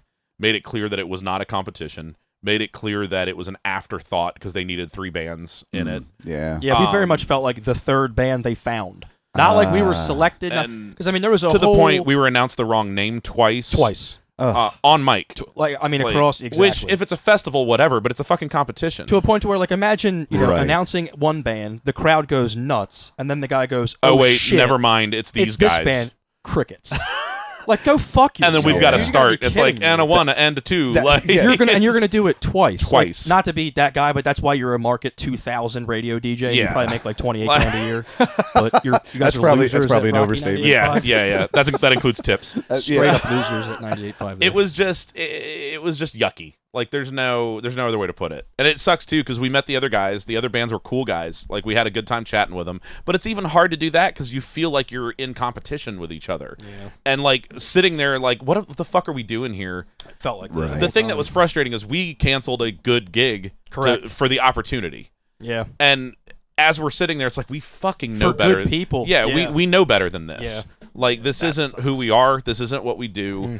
And I have learned in my musical career, every time I have that thought to myself of like, we wouldn't normally do this, it always bites me in the ass. Yeah, and then you just yeah. It always confirms it. I'm never like, oh, okay, well, I'm glad we did that. Well, It's you always, want to try new stuff, though. Yeah, I mean, like, and good that's for what you it was. for trying new, but like, lesson learned, of course. And in fairness, we were in a weird spot because I was down from my leg. We hadn't played a show in like 4 months. So I think we were just grasping at getting a little bit of traction back. Sure, Kicking yeah. some tires. Getting back to normal, whatever that was. And you know it's going to be a large crowd. Yeah, and it Like, was. It's Yeah, and I mean, absolutely. the exposure was still there regardless of the outcome. Like, Right. I was telling them the social media numbers were insane. Yeah. We went from like having like average of like 100 to 200 people engage with the profile monthly to 7,000 Yeah. Wow. over the course of 1 Yeah, month. that's a on big average. difference. And that was insanity. big. Yeah. But would it have been the same if it had just been a festival that we were playing? I think it would have been. Likely the because we same. see the same kind of engagement after we do other festivals. Yeah, I you know, agree. it's Right.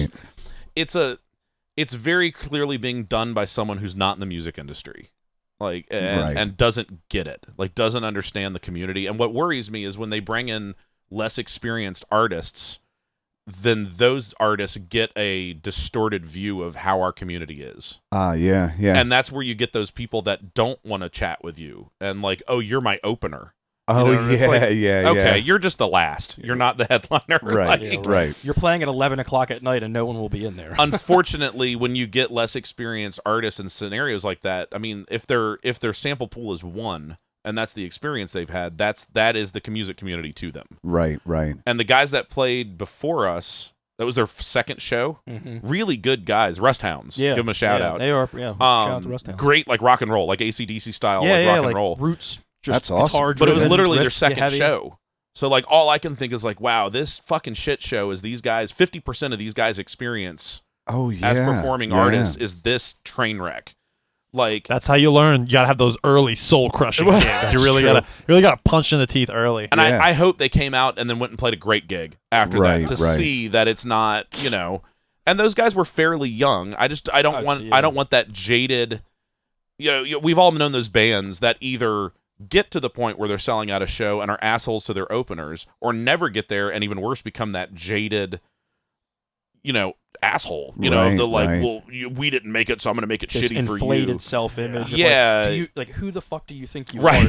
Do Right. you know where you're playing? This is not Hollywood. This is not Yeah. No, Nashville. yeah. Like, Jesus Christ. It has the word casino after it. It's not actually Hollywood. But, yeah, it's I don't know, man. It's obviously we probably have a very skewed sense of that term, but we won't do it again. It's all right. It's not good for musicians. It's slash and burn. It is. Yeah. All Yeah, right. it goes against what we, like you said, we're a community of musicians. Yeah, and it's we not try who to- we We try to are. pick each other Like, up. It's yeah. not what we Right. do. Right.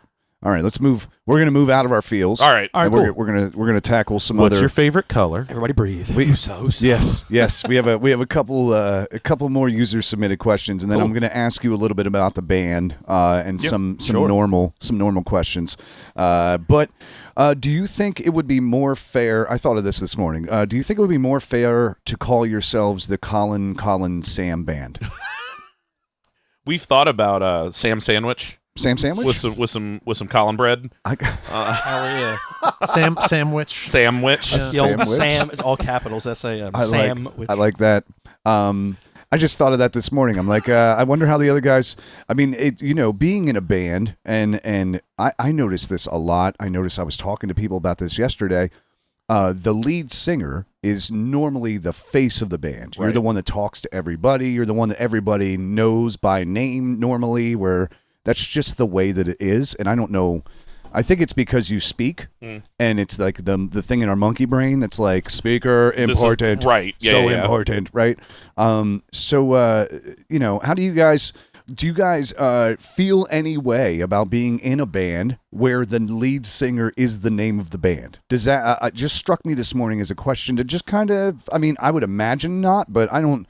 Does it? Did you guys think getting into this that you would be changing to a different name? Or did you think we're the fucking Colin Alvarez Band? I'm into this because this is I like the name. So I would love to lay the groundwork of why it's the Colin Alvarez Band. I like that before too. we do. These guys know the story. I think you probably know the story, but I don't think I've ever talked Probably about it know. like in a public forum. So when 2014, when I got back into the music industry, I recorded an album and was misled by a music producer and spent a lot of money to put out a product that I was very disappointed with, to the point that I created a fake band called Crashing Midnight. That's right. It was yeah. never a band, but I wanted to put it out to try to recoup some of my money. But I was so disappointed with the product, I didn't want to put my name on it. And out of that, through conversations with the guys that I was forming a band, with Chelsea, with just friends, I put my name on the band so that I had to take ownership of it. Oh, well, that makes sense. I felt like I could hide behind a band name because I literally hid behind a band name. Right. Like, if you look up Crashing Midnight, there's no indication that I'm a part of that. There's no pictures. We used very nondescript, abstract artwork for it and everything. And it was such just a gross feeling. Right. That I put my name on it so that someone had to take ownership. And we have that conversation regularly. If we put out a product we don't like, at the end of the day, it's my your name on it. So I have to Yeah. feel something about it. Okay, So that makes a ton of sense. Yeah, it's weird for me sometimes having my name on it. Sure. Because I like to think I'm not that guy. I'm not the lead guy that just hires in musicians and it's all about me. I mean, these guys can attest to it better than I can, but Right. it's never been about that for me. It's just been about ownership. And I have to be okay with the product because it's my name on it. Right. Right. And because everybody's so good at spelling it and pronouncing it, it seemed like easy to have it on marquees. Yes. And Colvin everywhere. Albacore. Colvin Albacore. Colvin Albacore. But yeah, I'll leave it open to these guys. Like I said, I just wanted to set some groundwork of why it's the Colin Alvarez Band. I like that. Sam, you want to take this at all? Yeah, sure. Well, I love and the band names. So if the lead singer guy is already on there, that's a step in the right direction. That's awesome. I like Okay. the George Thorogood and the Destroyers kind of shit. Like, Yes. Colvin 10 and the Albacores. 10 out of 10. I love that. Also, I like it when bands say that they're bands. When you look at a marquee and it's like Jorgenborg, and it's like, I don't know. Oh. Is that a DJ? Is Okay. that a fucking, is that a, I don't know. So, like, I like the directness of that style We are of band blood name. farts. Of like, you're probably going to see some dudes with a drum set and there's going to be guitars on stage and Right. shit. I like that. That's Managing your audience's expectations, I think, is really useful when you're deciding what your band name is going to be. And mismanaging those expectations is a great way to play a show to fucking nobody, or worse. I mean, arguably worse, people that hate you. Yes, absolutely way worse. I don't know which. I kind of like playing for people that hate me more because like that's funny. Sam bathes in the hate. I Yeah. love it. Yeah, I'm so like I said, impressed by it. Matt's hater question Yep. earlier was like, Oh, oh, yeah. dude feeds me. Yes, It's like a health potion, but keeps him young. no, but I like it, and also obviously it takes pressure off of me because like he gets to catch all the shit. Like Right. the chicken wire has to be in front of him. Like I don't even They're need like, Colin? He's like, I don't nope. even. No, I'm Nope. Sam. I don't I'm even not one know of the that guy. I'm the only not Colin in this band. No, I just I like that. I'm just the bass player. No, there is a little bit of that. The pressure is off kind of thing, which I'm already used to because I'm a bass player. Right. Not to talk more shit No, on bass no, players yeah. in general, but it's just like I already don't feel as much pressure from the audience in general. Right. Isn't that my position in the band? So like I'm fine with. I don't crave the spotlight. I don't consider myself particularly egomaniacal when it comes to that sort of thing. Right. So the idea of somebody else's name being on it doesn't bother me at all. My main concern with band names is that they're not contrived and that they're descriptive. And aside from not saying what genre and music we play, which no band names rarely do, unless it's something like, you know, the Colin Alvarez Jazz Blues master. Band. Yeah, right. yeah. You know, that would be one thing. So it'd be like the Colin Alvarez Blues Band might be more descriptive, but that's also pigeonholes the bejesus out of you. Yeah. So fuck that. And Yeah. from that perspective, which is something the Collins and I have already talked about, which is what genre are we? How do we describe ourselves? And Yeah. how do you want to be pigeonholed, or do you want to be pigeonholed? And putting too specific of a name is bad. Right. Having right. not specific of enough of a name is bad. I think it's a good spot right in the middle to just be authentic, because that's what matters, I think, to most musicians in general and most audiences in general. They have an innate sense to tell if you're bullshitting them or not. And if you're playing music that you believe in, or if you're playing music that you think is going to make money, or maybe there's a combination of the two going on there. Right. Maybe they have Ideally. these feelings about you, right? Yeah. Yeah. Like Yeah. ideally, you should be doing a little bit of both. And ideally, your audience is like, you know, I don't really like Taylor Swift, but their cover of that one T Swift song was pretty good, and I understand why they played it because the audience probably loves that shit. I respect his, you know, like that's me and an audience watching somebody like you Yes. perform, Dave. Yeah, where yeah. I'm like, I get why he did that. Like, Yeah, I yeah. didn't like that song at all, but he did a good job doing it. Like, Yeah. you know, like that kind of thing. I get that. So I like being honest with your audience and being honest with yourself Here's- about who you are. Here's a unique thing. We were almost the reggae band. We were kicking around Hot Toddy and the Doctors. Love it. That's 10 out awesome. of 10. I love that Yeah. fucking name. Love Uh, it. Well, it's like Flapjack Jones. Yeah, It's oh. such a great Yeah. name. It is Yeah, literally the best band name I've ever. I like good and names. They're Yeah. great. Oh my Yeah, god, yeah. I love it. Yeah, I love it. yeah. I drink that like rockabilly bands and Yeah. shit Oh, always yeah, have yeah, those yeah. names. Oh, yeah. So there's- especially good. non sequitur ones, Yeah. like the Right. and the the more yeah. nonsensical the better. Yeah. I want them to be insane. All right, Deuce, you got anything on this? Oh, Anything to now's add? the time to announce the band name. We are changing it to Blues Cocky. Oh, So that's we wanted to save that for the podcast. Blues Cocky. That's one of my favorites. Yeah. Let us explode our blues all over your face and chest. Put your blues on my chest. Yes, let me Yes. fill your nose hole with my blues. You're gonna need a towel. Oh my From our goodness. blues. All right, how do you follow that up, Deuce? I don't know what how do you got? do. You don't know if you can. Catch a blues Yeah, I mean, for right me, to the it's, face. Sorry, I'm done. For me, it's authentic. Like I like what Sam said about the authenticity aspect. I like the fact that it speaks to who we are generally.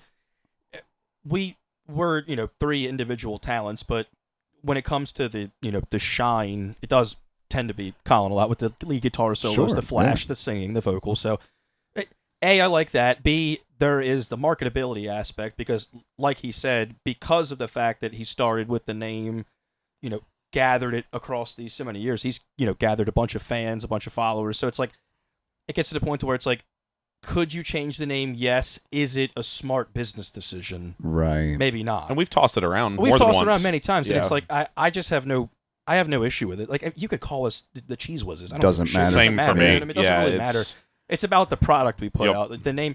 And I also like what Sam said about which I didn't even really give thought to until he brought it up. But the whole like you see something on it just says like brick wall. Mm-hmm. It's like, well, what is that? Is Yeah. that like an interpretive dance act? Is comedy it a DJ? duo? Is it a Yeah. comedy You duo? risk Right. alienating strangers by just being indifferent to you. Right. Absolutely. Right. A marquee says blood fart, and you're like, well, It's what also is? vague Well, enough that's to black where- metal, but Right. like a little less. exactly. Yeah. It's actually a polka band. I'm gonna go see that. Yeah. Yeah. I think his name is unique in the Alvarez aspect. It's, Yeah. you know what I mean, like cab works nicely. Yep. So there's a Easy lot acronym. of good things to it, and like I think it just works. I like it a lot. I'm very happy. Alvarez is a guitar brand. Yeah. I mean, we got yeah, no, seriously, I'm very happy. you got a bunch of things going on there. Yeah. Well, that's like we we have tossed around band name ideas, and I think now with social media, like it's not as big of a deal. Right. Like, because if we change the Facebook page, they're all still followers. Right. It'll just all of a sudden be a new Facebook Exactly. page. Yeah, they'd name. be like, who the Right, or Instagram or whatever. Like, it's not like in the day where you see a new flyer and you're like, wait, who is that? And it's like, Right. Mother Love Bone is now Pearl Jam. And they're like, well, so the flyers would literally say, like, with members of Mother Love Bone or whatever. Right, yeah. So, like, it's a lot easier, I would think, now to change the name just because you just do it and then probably make some sort of, like, social media announcement. Right. And past that, like, nobody's looking at marquees really to come find bands anymore. They're all looking on social media. Right. So, or, the restaurant's website or whatever. Yeah, it's... I like that. That's Yeah. a very, very descriptive answer. Yeah. I like that. You guys, I like the 3 different kind of check-ins there. Also, this is a question of mine. I just kind of want to see what you think. If bald people worked in a restaurant, should they be required to wear hairnets? No. No?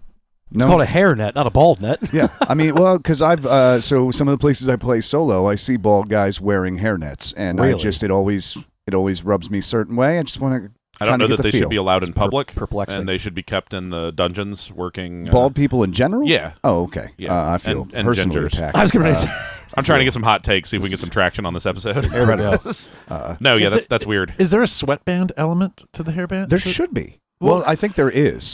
That may be part of the reason why That's is because probably- it's Yeah. more it's about protecting people's food more than it's about what the dude wants. That's a and good point. The hairnets aren't always about hair; they're more about whatever's on your head, not Yeah. getting into the food. Should guys wear ear nets? You're right. then? You almost I feel mean, like it's 'cause not there's some enough ear either hair. way. Because And my nose and covers. my nose Nose- did yeah, exactly. yeah. Fuck, I'm never eating at a restaurant again. Ever. Well, This that's is the worst yeah, conversation. Things you don't want to talk about You for think 500. You think the dude like stirring the giant 55-gallon vat of soup isn't fucking sweating into your soup? Yeah. He is. Oh. I watched it happen. Tit That's sweat. the best. Oh, Tit yeah. sweat. Tit Well, sweat it's already soup is my salty, favorite. so it's fine. rolling off cheeks and nose and Oh, like yeah. dropping Tit sweat right soup into the is my pot. favorite Just- soup. It's Oh, probably sorry. more like a regulation thing because like somebody. I was going to say, everybody has I to guarantee wear it. it's an FDA thing. That's Gotta be probably something it. like Yeah, that, because where do you draw the line? Like, is Right. it completely bald? Is it buzz cut? It's probably just. That's a good point. It's not Are worth. there 1 it's- millimeter hairs Right. on your It's head? not worth You the know what I fucking mean? fight Yeah. of. Because you'd be like, Todd, you can't come in today unless Right. you shave. Go shave your head. Yeah, go shave your head or put a net on. Right. Okay. Well, all right. Now I know more. Yeah.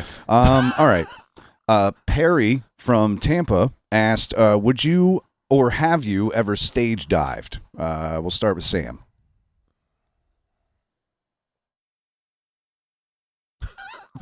Wow. That is a dramatic pause. We'll be back after this No, commercial break.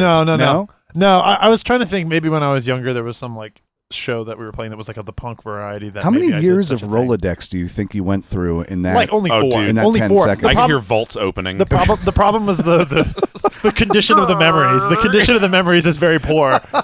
The peyote vault open. I was thinking like house party stage was a relative term kind of thing. Jumping off of more of like a low roof. Oh, kind of okay. thing. Yeah. But no, the short answer I believe is no. I have not. I have And not. would you, do you feel like you're into that right now? Like Allison's saying, would you ever just like toss your guitar and dive or? Okay, so that was part of the context I wanted, which is like, am I an audience member or am I a band member? So I'm in a band You're playing in the on band, stage, and yeah. I'm stage diving into the audience of the band, the show that I'm playing. Yeah.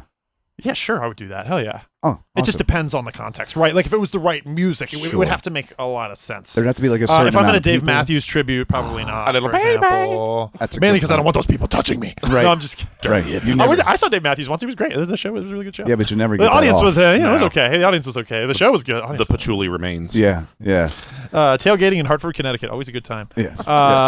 The yeah, no, but I don't have a problem with it. I'm not afraid of doing it. Main fear is like, yeah, definitely.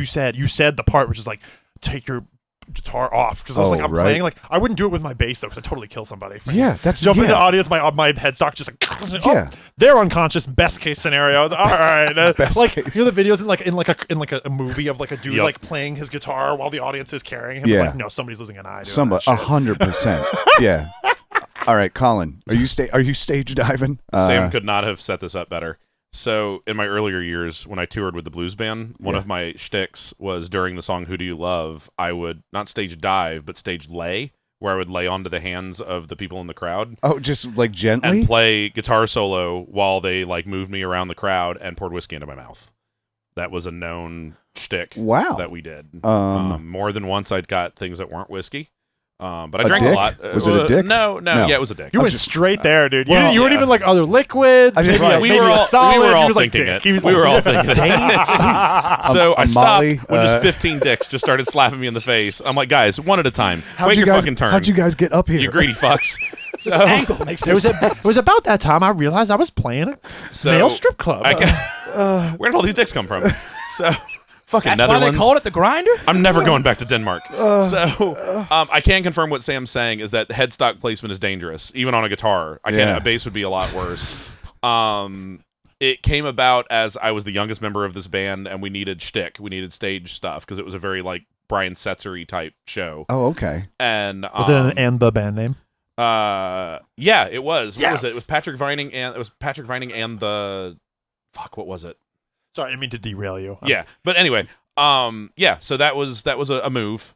I would not do it now. No. Yeah. The reason I laid and not dove is because they're blues crowds, and I was never really sure. I would usually try to have a conversation with them on break beforehand to make sure I'm not just flopping onto an empty floor. I'm glad you explained it a little bit because I was like, why? What does the genre of music have to blues? Well, it's not exactly. I'm not like jumping into the pit It's at a a good blues point. show. Yeah, it's a good point. Feels to me almost like something like a combination of what Prince might do and what Michael Jackson does with the weighted shoes. Yeah. Yeah, but way less coordinated Yeah, and yeah. a lot whiter. The blues crowd's like, we didn't sign up for this. Yeah, they're like, look, What are you? motherfucker, get back Yeah. on the stage and play your guitar Yeah. solo. Like you're ruffling our fedoras. Can't have Jazz Cabbage and can't carry you around. No. What's happening right now? Which is a perfect time to announce our new band name, Jazz Cabbage. Jazz Cabbage. Electric Lettuce. We Electric Lettuce is awesome. We kicked around Jazz Cabbage for the band as well. All right, Deuce, what do you got for? Have you stage dived? It's hard do as a you drummer. plan on it? I mean, you could have a no. We'd go, yeah, we'd it go is Tommy kinda Lee hard. style and have a drum set that goes out in the crowd and they carry you across August it. 2021. Oh, Oh The God. Middletown American Legion. Oh, he's seeing some fucking Vietnam shit right now. A 94-year-old woman's hips were broken. I'll never forget the smell of almonds that day. The NSA has the all only of the time. tapes. They Last have time all- I was staged. well, he said it was a Legion, so she was the only one Yeah. that was Yeah. up there, Yep. and he dove directly That's onto right. her. Oh, I He was. just I aimed was for her I mean, I walker. went Ray Lewis 2000, Yep. like 2000 Super Bowl era. Jimmy Superfly Went Snuka for the style. head. Yeah, he double tapped that joystick. 100%. Have I? No. Look out, Gretel. Have I stage dove? No. Would I? Absolutely. Being a drummer in the band context would be kind of difficult. The Yeah. entire rhythm section, which is Well, fun. you never with the Grateful Dead. Sometimes you get two drummers. You Yep. never. Good point. With the right stage antics, anything is possible. He's All right. right. Yeah. Or I'm a making nice. I'm making a pledge here Call publicly. Keith. The first big festival we play overseas, boys, and we got a big crowd. When we finish our set and do our encore, all He's three of stage us. Yes. Deuce, by We all three of throw us, him I mean just into the Deuce. audience. We chuck his ass into the audience. They go to run. They just stop at the edge. They Charlie Brown me, and I'm like, wait, Yep. what? I Sam, dive. No. Sam goes low under his legs. I go for the shoulders, and we just cartwheel him into the crowd. Vault me into I could not have visualized that better. Yep. Oh my I god, love that. It's perfect. All right. If you rock and rolled all night, would you also party every day? I mean, as the oldest member of this band, I cannot both rock and roll all night and party every day. Okay. It's one or the other. Yeah, it's really an either or. There's nothing situation. worse at 40 than being day drunk. So I would like to. To opt out of the partying all day. I would say the only thing worse than being day drunk after 40 is not being drunk after being day drunk after 40. Yeah, nighttime hangover is worse than day drunk. Don't So, like that at all. And I'll rock and roll till about 10:30.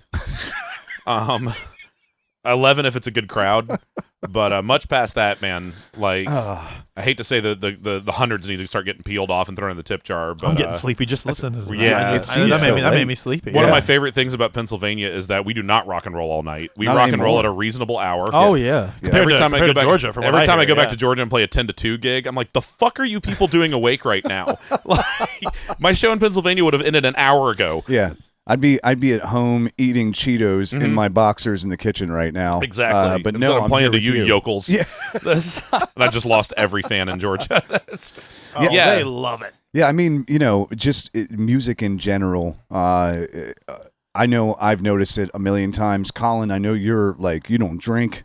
And, we have, as musicians, the substance use is everywhere. Oh, yeah. The bars that we play at tend to give us free alcohol Well, as much people as we want. expect it of us. Half the time, yeah.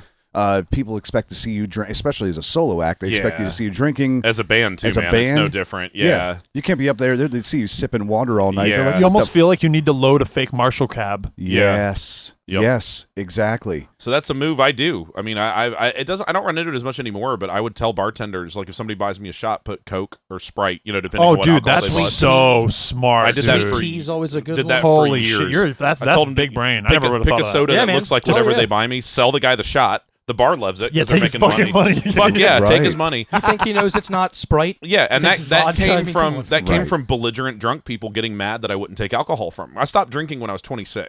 too good to take I'm my shot? literally- What are you too good for? I'm at Yeah. work, bro. Oh yeah, no, exactly what you just said. That's what 100% happens. I have to from. drive home in like 3 hours, Yeah. dude. For whatever reason, it doesn't Yes. happen as much anymore. yeah, But like in the mid 2000s and like the teens, it was all the time, like almost every night. So it finally got to where the regular clubs I would play would tell the bartenders, because they all know I don't drink, because they ask, Right, hey, do you want right. anything? And when you and I'm not sober. I mean, everybody in this room knows for a fact Right, I'm right. not sober, Yeah, but I just yeah. don't like alcohol anymore. Like, Right. I drink too much. I don't like the feeling of it. It's just, especially when I'm playing. Bro, I get that. I've never been a drink while I'm playing guy. Yeah. I'm a shittier player. I'm a shittier singer. I'm a shittier performer. Like, there's just no. It's Especially if that's how you feel about it. Then yeah, what's yeah. the point? It's Yeah. I love for people if that like Matt will have a shot or two before he plays. I'm not harshing anyone's time. It's just it doesn't work for me. Like Right. I feel sloppy. I feel like I'm not doing what I should be doing. But yeah, after enough people got mad about it, and exactly what Deuce just said, you'll get belligerent. It's like, oh, you're too good to have a drink with me, man. And it's Right.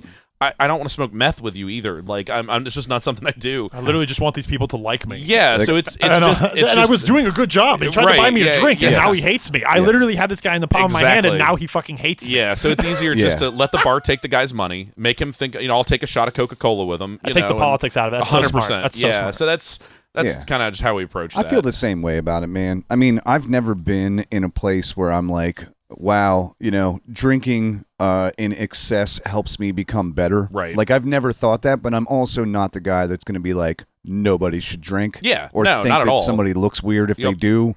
But it's always a weird thing to me, just like Sam just referenced, how, people, even the bar, they'll be like, you need anything to drink? I'm like, I have 10 minutes left in my set. And then I'm done. Then I have to pack this up and then I have drive. to be a mover. They're like, yeah. we'll get you a shot and a beer. I'm like, I'm not sticking around after. I'm going to be a I mean, furniture mover in 10 minutes. Yes. I don't want to do that buzz. Although to be fair, bartenders be like having 3 shifts. Oh my after God, work. dude. So Oh, yeah. like those people like think they're That's a like good them. point. It's a Like, lifestyle. Which sometimes Yeah. right. Sometimes it depends on you figure out what kind of bartender you have pretty Yeah. quick, and like that kind of conversation where Yes. it's like you're doing 7 to 10 solo act, and it's like 9:45, and they're like, yo, you need anything? I'm like, water. I'll be out of here in like 45 Well, and that minutes. dude's tending I'm bar leaving till in- 2 a.m. Right, like, right. He's on a totally different wavelength. That's Yeah. a good point. So His shift is and just you think, kicking in. and he doesn't know you might hang out for another 2 hours and have dinner Right. afterwards. That's He a doesn't good know what you're point. thinking. So like I shout out to all bartenders just Oh my God, yeah. being caring about Yeah. musicians who are performing. They're- But yeah, dude, sometimes they're Right. on a totally or they're the bartender I was joking about, which is the dude who's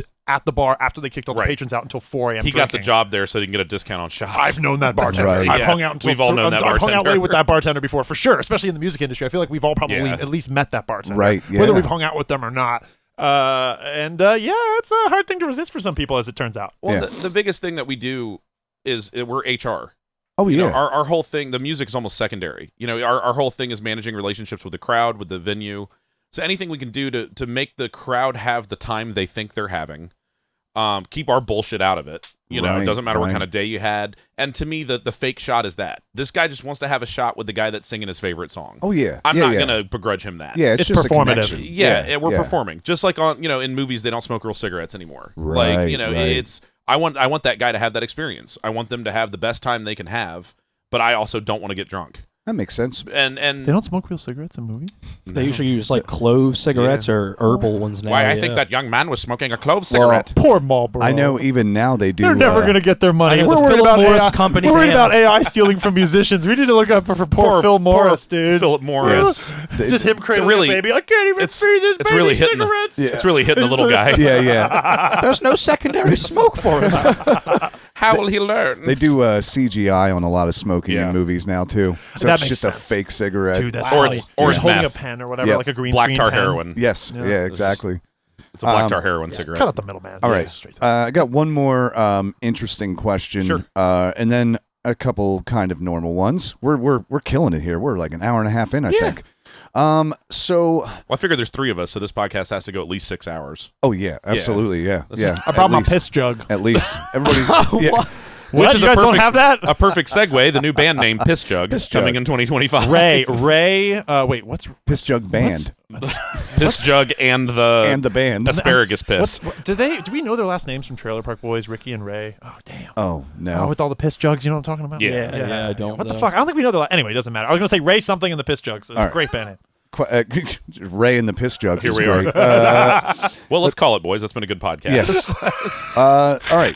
So, just a question from me personally, and I'm just excited to hear your answers. To be honest with you, what What do you think about me? do you? Yeah. How did I word this? Why do you all have such great heads of hair? Because it's not knew it was a coming. super common thing for guys to have beautiful heads of hair, and all 3 of you have these heads of hair that I've never Dude, had in my entire life, and I'm very jealous of. It's serendipitous. When we were doing the photo shoot to announce Sam's joining the band, Chelsea kept saying, she's like, holy fuck, the hair in this band. I mean, there's so much hair. It's It's like a German shepherd sits in a tour bus. I mean, I feel like we should start with the sucking spinal fluid from fetuses. That's the main one. Well, yeah, if you're going to give away our secrets. Yeah, Okay. that's our main like hair growth serum. All right. Keeps us young, keeps the hair healthy and thick. Can you get that on Amazon? Well, black mark, Black like market's black a little easier. dark web Temu. Amazon I think stuff. they call yeah. it adrenochromosome. Yeah, that's it. That's the okay. you have to scare the fetus first. Yeah. and then you. I think I actually saw that. I think I actually saw that on what's that other one? Wish.com. Yeah, it's on what is it? Alibaba.com. Oh, hell yeah. Yes. My Yeah. favorite. Comes straight from Dubai. Yeah, It's just, yeah. That's where all the best fetus juice comes from. Yes. Yes. No, I've heard there's all Milked kinds at of the Burj Khalifa. I've heard there's all kinds of tricks and things that you can do. You massage your scalp. Did you guys ever do anything extra, or were you just is it genetic that you have these manes Gentlemen? that you grew? So I'll so part of mine, I know, like my whole family, we have like thick Spanish horse hair. Okay, Like I actually use mane and tail on my hair because it's so fucking thick. that's Um, incredible. But I take biotin and glucosamine. And do you do collagen? Any of that? So I've actually been looking at that though. Okay. But no, there's no hymns. There's nothing. No, just- I mean other than the fetus thing. Yeah, the fetus thing Yeah. helps. It's mainly just the Viking thing. You know, I find that like it's kind This of like guy, the though. soil of a country. It Oh, needs it's to be unreal. watered with the blood of patriots Yeah. and tyrants. yeah. You water it with the blood of your victims. It's a Viking tradition. Yeah. Just best. For your Deuce and I scalp. thought we were good hair You wise. conquer a village. You take some of the blood from your axe. Yeah. You just Yeah. Yeah. Same. no. I do absolutely that. fucking nothing. I Nothing? do not. I Do shampoo you- and condition my hair. I don't shower too much. Actually, Okay. that's the There you advice. go. I will say I'll shower yeah. if I shower 4 times a week. Let's say I shower 3-4 times a week, which is I think pretty accurate. I wash my hair one of those times. Okay. Do you So condition that was every going to be time? my question. When I wash it all the way. So same. Yeah, I shower every day because I'm fat and I get sweaty. But It's- yeah, I washing wash my body's totally Yeah, different. I wash my hair about once a week. So if you and don't, condition. if you don't wash your hair, you don't condition. Is that what you're telling me? Right. When I either don't even get my hair wet at all. Okay, Period. It's got it, either my got hair's it, not got wet it. at all, or Yeah. I'm shampooing it, conditioning it, and then Yeah, I'll tie mine up, not let it get wet, and then the once a Yep. week. Yeah. This might be Okay, something I start doing I then. thought so because like my friend Brandon that has this glorious mane of hair, like he would tie it up and not wash it a Yep. lot, and I was always like, what why? And he's like, oh, like washing it damages it, Yep. and it like stunts growth and Yep. all of that from the stuff that you put in there. If you don't have naturally greasy hair.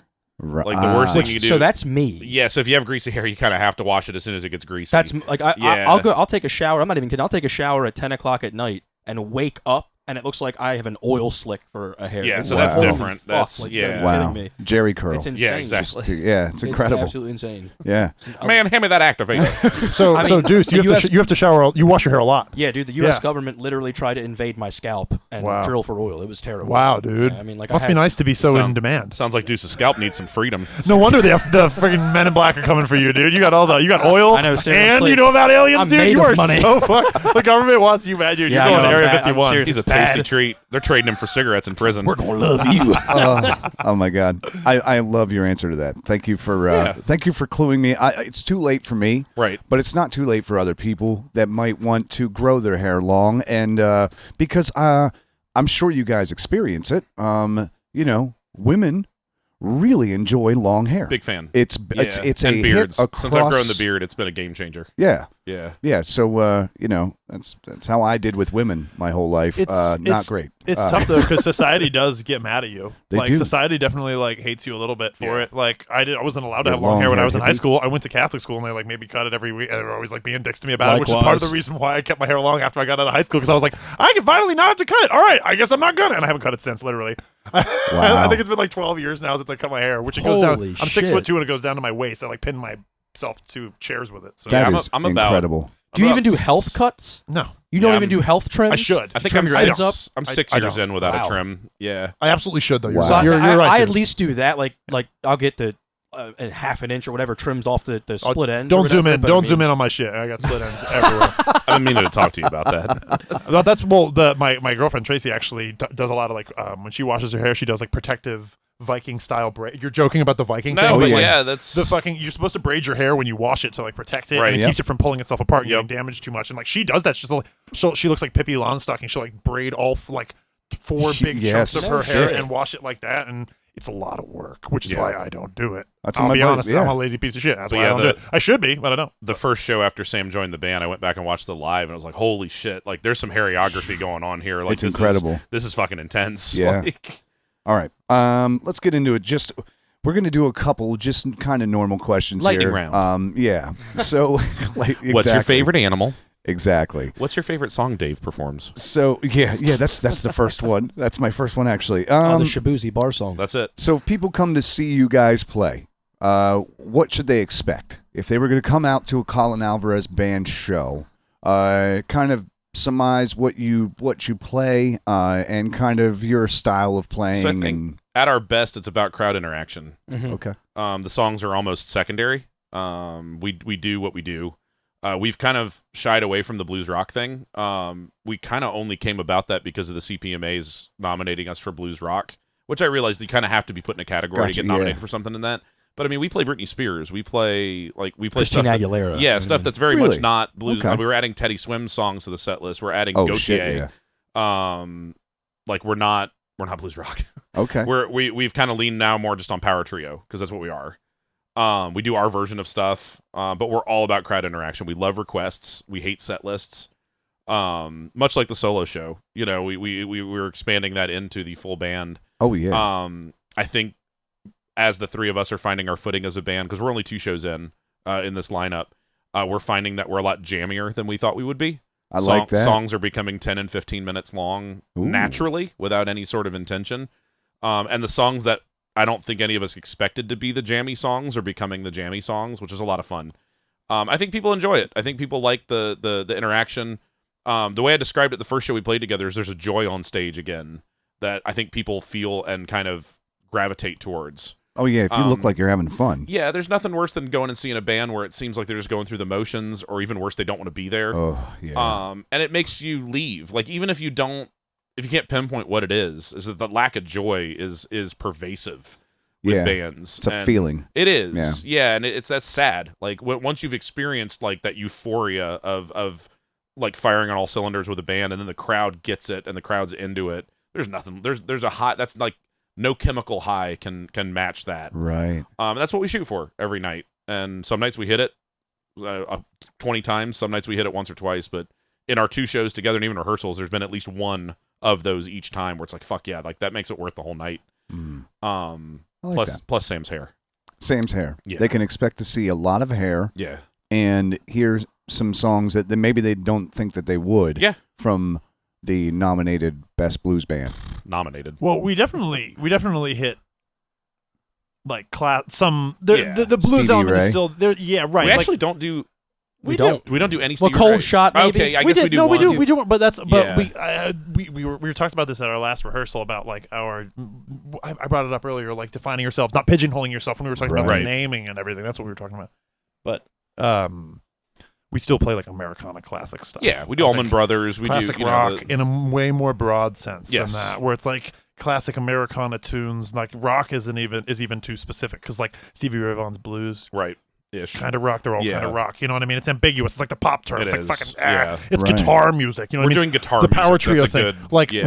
we haven't done it yet. Do we have a Cream song? But like that kind of shit. No, but we Okay. will. You know what? Yeah, even, we definitely even will. though that ironically awesome. the first band I think of was not American, but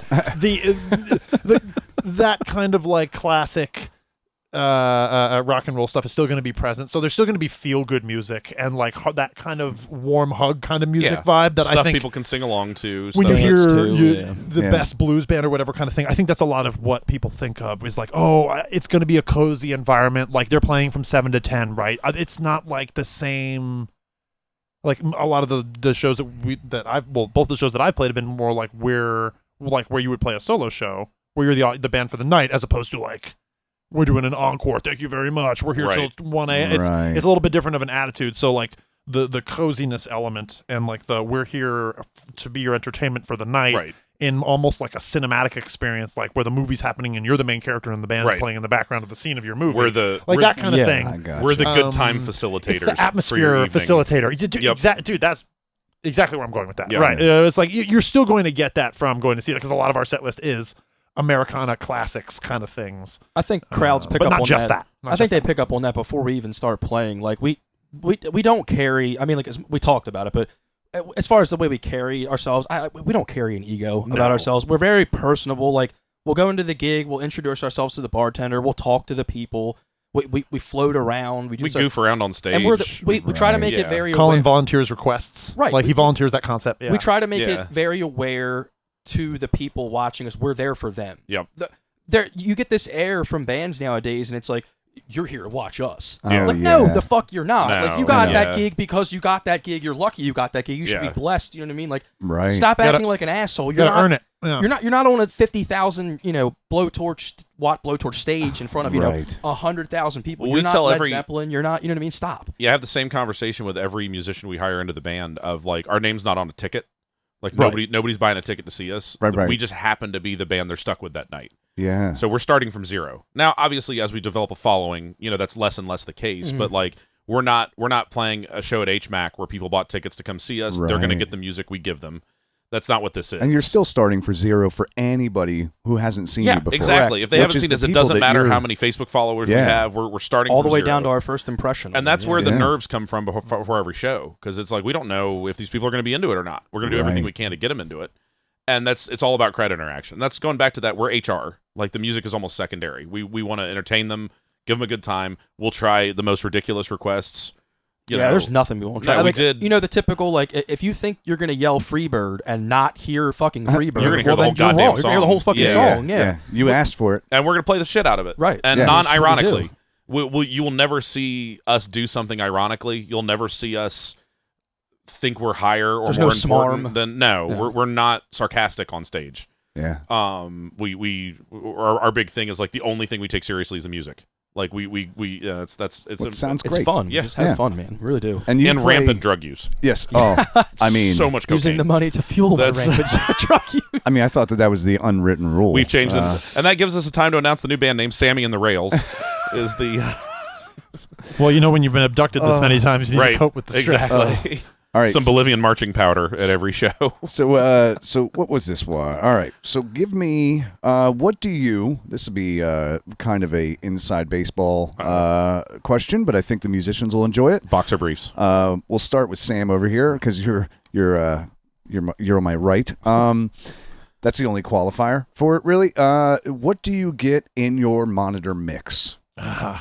Monitors. What's that? Yeah. You guys are getting monitors? Are you serious, Clark? God damn it, Dave! Now I got to get Sam a fucking monitor. That's hilarious. So, pretty much just the vocals is usually. If I can afford to have just vocals in my monitor, that's so great. yeah. But that implies that my stage volume is a certain level and other things are happening. So, that's the answer is always like, what's the context? So I 'Cause, guess like, it should be like, what is your in this band, for example, like in a three-piece Yeah. blues rock trio, Yeah. whatever power trio kind of setup. So like a little bit, mainly vocals and maybe like a little bit of guitar, and if my bass isn't coming out of a rig behind me, just enough of it to be like of everything else with my bass at the top of it. Like if Gotcha. I'm DI'd where my bass is the only, like I'm hearing my bass only through the monitor, that needs to be the biggest thing happening. Right. And then vocals need to be next. And I don't give a shit about anything else Gotcha. after that. Gotcha. Usually I can hear the guitar player's guitar. Most of the time when I'm at a gig, even if they're direct, their monitor is loud enough for Yeah. me to hear them from their monitor, Right, literally. right. Like, because I'm just never playing stages that big. If I was playing, if should success befall us and we're playing bigger and bigger stages, I would have a more complicated monitor mix. But it's usually vocals and then maybe a little bit of me if I need it. That's it. Easy enough. I Yep. like the answer. What do you got, Colin? So I like for my stage sound between stage volume and monitors, just depending on the setup, I like to basically have the front of house mix. Okay, Like full mix. Yeah, between getting drums, between getting bass, if like Sam said, if there's a rig. I think part of it, I grew up not really having like vocal monitors. Okay, So I get super self-conscious if my voice is the loudest thing I hear, I get and that. I don't perform. I get like that. I just don't. I have Yeah. trouble in the studio. Like I can't put cans on when I'm in the studio. Like I'll have them around my neck where I can hear the music, because if I'm monitoring myself too highly, I 100% back off Oh yeah. and won't like go for it. And as the singer, that's problematic. Same with guitar. If my guitar is too loud, I won't like rip into a solo. I'll be kind of timid with it. So 'Cause you don't want to melt people's faces. exactly, Yeah, and I I'm totally so get self-conscious of the Right. like, fuck, I'm loud, you know, and in my head, I have trouble processing like, oh no, that's just my monitor. So like when we do festivals, I'll usually tell them, be like, hey, just flatline me through the monitor. And like if the drums aren't behind a shield, it's like no drums, you know, because I Yeah, can hear yeah, Deuce, but yeah. everything else just flatline me into my monitor mix. Because yeah, I just don't. Maybe I should be a better trained singer to where I need to like hear myself better, but I'm just not that guy. So yeah, I like to hear what the people in the crowd are hearing, because I think we all kind of self mix as we play, and that's part of being a bar band. You know, we're not a band born on festival stage. At the end of the day, Right. we're a bar band. If we get to play bigger stages, that's cool. And in a bar, you have to self mix. Oh yeah. You know, when we Yeah, run yeah. our own sound, we were just talking about adding a stage monitor. Like, you know, there's no independent monitor mix. There's no need for it. We're Right. in a 12 by 14 space in a corner of a bar. Gotcha. You know, it's way overkill. And so yeah, that's bands like us stepping up onto like a festival stage can get kind of tricky, because like the intimacy's not there. We're further apart, so you feel kind of separated from each other. Right. And the mix is so weird if it's not done well. And we've played a lot where it was done not well. So yeah, anything I can do to just mitigate that weirdness is ideal for me, because for me it's all about our comfort, Yeah, so we can perform yeah. properly. I like that. So yeah, Deuce, what do you get back there in that drum monitor? only Oh, drums, yeah, only drums. Right, exactly. What kind of question is that, Dave? click track and drums. That's. I don't need none of your shit. Cymbals Can I have sound just like my ride cymbal, please? just pure gongs? Just the ride. Yeah, that's great. Yeah, so I'll do my vocals is usually the most predominantly loud thing, because I have trouble hearing myself singing unless I can hear it through some sort of feedback device. I get that. So and then I'll have his guitar relatively loud, his vocals relatively loud, and that used to be just it. But since Sam is really good at bass, it's started to slowly become less of his guitar playing and more of his bass playing. Oh, well, that's the Because rhythm. That's the most important thing. Yeah. the two of them locking in. That's the rhythm. I never used to really lock in with a bass player until I met Sam. Sam and I it's a It's a brotherhood. There's a- Apes strong together, as they say. yes. gay. You need my brother. Why don't you guys go order some salads? Yeah, queers. How did you know I wanted a salad? Get out of here. I will say, like, if I had to pick something to get through my monitor, if I couldn't get everything, it would be the rhythm section. Okay. If I could get kick drum and bass, like, I can lock in and we can have a good show. Be good to like, go. That's the most. So, like, when we mic at a bar, the kick's always mic Yep. for that Yeah, reason. Yeah. Is just to lock that with the bass. Oh, You yeah. know, and it's crazy the difference it makes. And what we do at the end of the day is groove-based music. So, like, if the groove isn't locked in, we're floundering. Right. So, yeah. All right. Rapid fire. Uh-oh. We're running out of time. Box of grapes. All right. So you guys play originals too. Yes. And because they're fucking awesome. Hey, thanks. Thank you. Tracy from Virginia, she asked, what comes first in your writing process? Is it the music or is it the lyrics? And I know that that's such I a guess I need to feel general kind of question for musicians. They get it all the time, and I know it's kind of a creative process, but I do think there's definitely something that we do in an order Right. sometimes that is unique to us. Yeah. So do you have one or the other? So as the primary songwriter here, one, I'm very excited to write with these guys. I've never written with a band before. I've always written the music and brought it to the band. So I'm really psyched to just like get in a room and like imbibe of some of the devil's cabbage Yes. and see what happens. Yes. Or we write on stage. You know, we come up with ideas and songs, and they kind of take a left turn, and you know, they come, what would you call that, organically, I guess. Right, Remember that right. jam from the show? What Right, was yeah, that? exactly. And that's why we do Facebook Live, so that we hopefully catch everything. Oh, And yeah. if we need to go back. But so I think it's my ADHD brain. I hear songs complete in my head. I'm really bad about like so many people talk about having like little like snippets or like little line ideas. I've never had that, and I'm jealous of that because I'll go a year without anything, and then all of a sudden a song shows up in my head done. Now it rarely stays that once the band gets involved. You know, when I bring it in, it evolves and everything. But like, I have a SoundCloud that's all the demos of songs. So I'll hear something. I'll usually try to voice memo like the melody so that I can remember it. And then I'll go into GarageBand and I'll try to do a full demo, like drums, bass, how I kind of hear it. And again, once we bring it to the band, everybody puts their own stamp on it. It's never like, it's this note for note, asshole. Now, if there's something in it that I heard that I think is like integral to the song, like the song From Here on the last record, I heard that drum part very specifically. And Charlie recreated it perfectly. I kind of felt bad because I was like, hey, drummer, I'm not a drummer, but I need you to play this drum part that I came up with. You know? Right. But to me, that was like the hook of the song was the drum part. But yeah, I know a lot of guys like talk about writing lyrics first and then trying to put it to a melody, talk about finding a melody and then trying to put words. I would say if anything, music comes first. Yeah. And I have a bigger struggle with lyrics. Okay. And I don't struggle with melody, but I don't necessarily love my melody writing capabilities. I feel like a lot of times stuff gets super repetitive.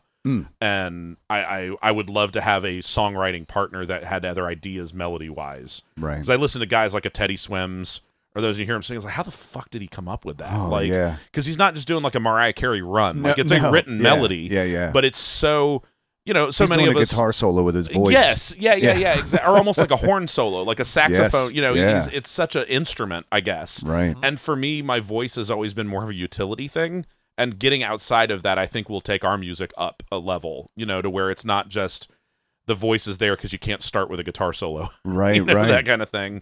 But yeah, I think the community helps with that. You know, we've done some songwriting stuff. We've talked Right. about doing like songwriter guild type things with a bunch of guys. I Yeah. think sharing ideas. And Stephen Robert runs a thing around here. Yeah, for I want to check that out. Penn Central PA Yeah, songwriters. that stuff is cool because I mean that's what they do in Nashville, and Right. like that's the most successful group of songwriters ever.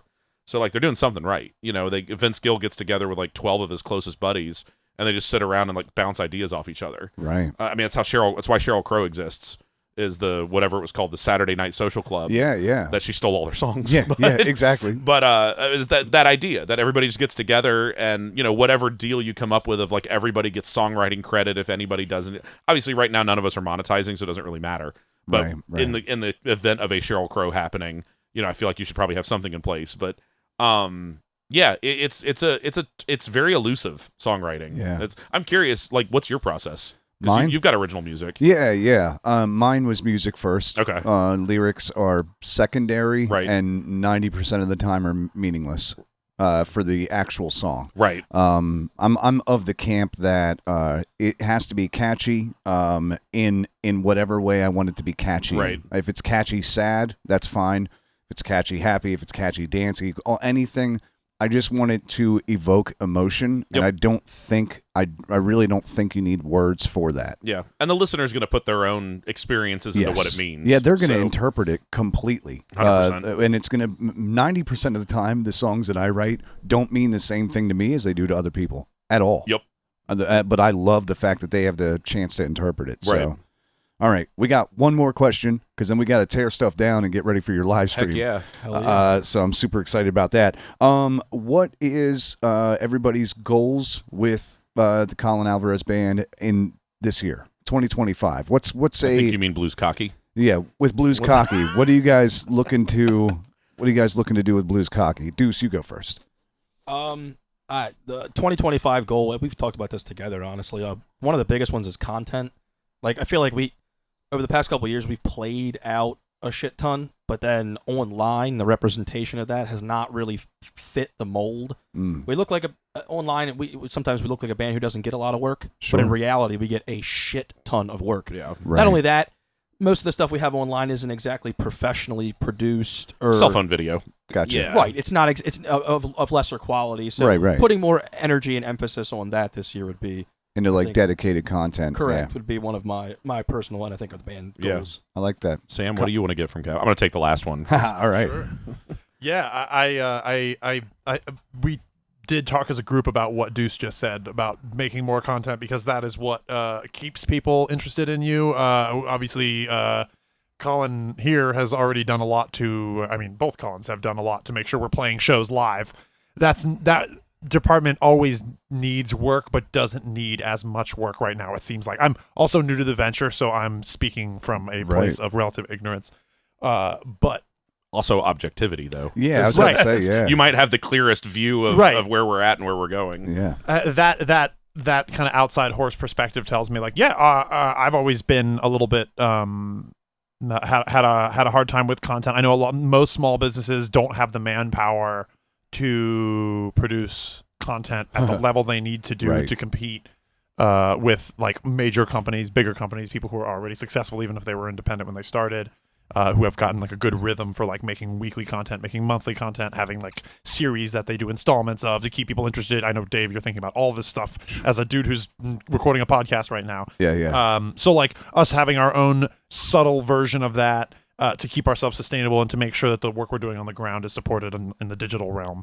You know, I get that. Yeah. That's and also writing music, like Colin also mentioned, like coming up with new songs and stuff like that. I'm not worried about coming up with cool ideas for covers. I'm not worried about writing new original music, but that's the thing that's I think deserves more manpower as well. Right. Because we can bang out cool clever ideas pretty quickly and pretty efficiently. So we don't need to spend a lot of time on that. So like content and like new original music, I think is. I love that. But that's also, especially the new original thing, is like fruits timeline on the fruits is like cannot be rushed. You Right. know what I mean? Right. It's very we're gonna be working on that. it's very Yeah. ethereal. Like there's no Yeah, It's like, yeah. oh, we better write an album like CCR style. Like, Right. we got 3 I albums need to finish 98 by songs June, by next boys. November. Yeah. Yeah. Well, Although Dave, I do work well under stress in those scenarios. I don't volunteer for them either. right. Yeah. Dave, you and I saw it in our songwriting thing. We sat down. I was like, let's sit down and write a song. We both just sat there like, like, You got any ideas? yeah, let's ask ChatGPT. Yes. Yeah. Like both of these guys Yes. said, because we do have non-music meetings as a band. I think that's super important. I think that's the thing a lot of bands don't do is they just get together, and I think for a lot of bands it's let's get away from our families and drink beer and like sit around and play music on a Saturday. For us, it's a business. Like if we're taking time away from our personal lives, it needs to be productive. Oh, yeah. And I've had this since I was 18 of I don't mix music and business. If we're having a music rehearsal, we don't discuss business. And vice versa. If we're having a business meeting, we don't sit in the rehearsal room. We sit in the living room or go to a restaurant or something. Just because I think they don't mix. I think business makes for shitty music, and music makes for shitty business. So if we can keep them separate, I think we'll be more efficient, more successful in that. But like these guys said, I think if we had what is it, the dream board? What's the thing called? Vision board? Vision board. Thank you. The word at the top would be content.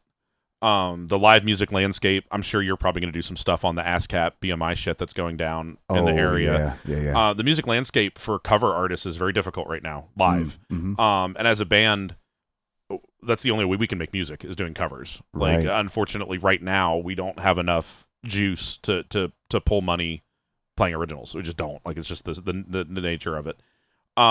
Live, at least. Right. I listened to a book, and I meant to look the name up to give her a shout out. But this is for any artists that are listening. She back in I think it was probably the late aughts. I don't know if you guys remember I guess you call it a video game Second Life. Yeah. This girl, she was a touring artist doing like folksy, like singer-songwriter stuff, and was in some sort of accident that left her in a wheelchair to where she couldn't really perform like she wanted to. So she took it upon herself, and this is, mind you, this is like the Wild West days of like internet and live stuff. Spent a lot of money to create a streaming rig for live music, hired a band, and started doing shows in Second Life. And quickly went from destitute, not sure what she was going to do, taking out loans to buy what I'm sure then was probably tens of thousands of dollars worth of equipment. And mind you, she's doing it with an avatar, because in that you're not doing like video, you know. figuring out ways, I guess, with the game developer of how to sync that up, no latency to get the video to match the audio and everything. Yeah, wow. Went to all the members of her band making six figures doing this digitally. That's crazy. And just like content is now, that hasn't changed. It was about regularity and promotion. So that whatever they were doing once a week or regular shows, but to where they could then go perform live when they wanted to, not when they had to. Right. I don't see us. I don't know that Second Life's really even a thing much anymore, but I took that to heart because she then parlayed that into Patreon when Patreon became a thing in the mid-teens, I guess it was. And she talks about in that book, as a band, if you can get 5,000 people globally of the 8 billion people that are on the planet that think you're good enough to give you $10 a month, as a band, you're making $50,000 a month. Oh, yeah. Like, that's all three of us quit our day jobs, and we're all making significantly more money doing that than we are in our day jobs. Right. But it's all about consistency. It's about a product that people want to watch. And we all have people on like TikTok and, those things that we watch because they have that regular content. Yeah. There's a much larger audience to perform to online. Yeah, it's just reaching than them. Anywhere you're ever going to play. Yep. And that way we can then, and so many artists have parlayed that into a successful live thing. Oh, yeah. Because those people will then come buy a ticket to come see you got it. perform live. And all of a sudden these guys that have never played a live show are selling out 5,000 seat theaters. Right.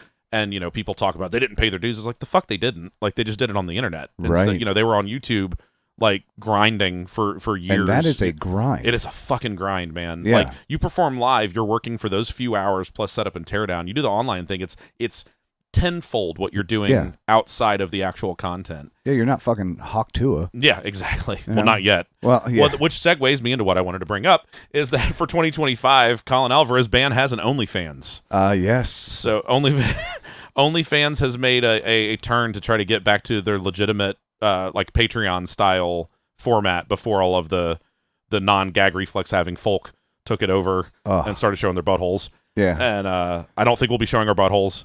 You don't think? Well, it depends on... You're leaving the door depends open? on the money. I'm not going to say no to anything. Okay. Like, I mean, the Men in Black are used to probing. right. Yeah. Deuce is showing his butthole whether he likes it or not. Yeah. So it's just a matter if he gets paid for it. Willing or not. Right. Yeah.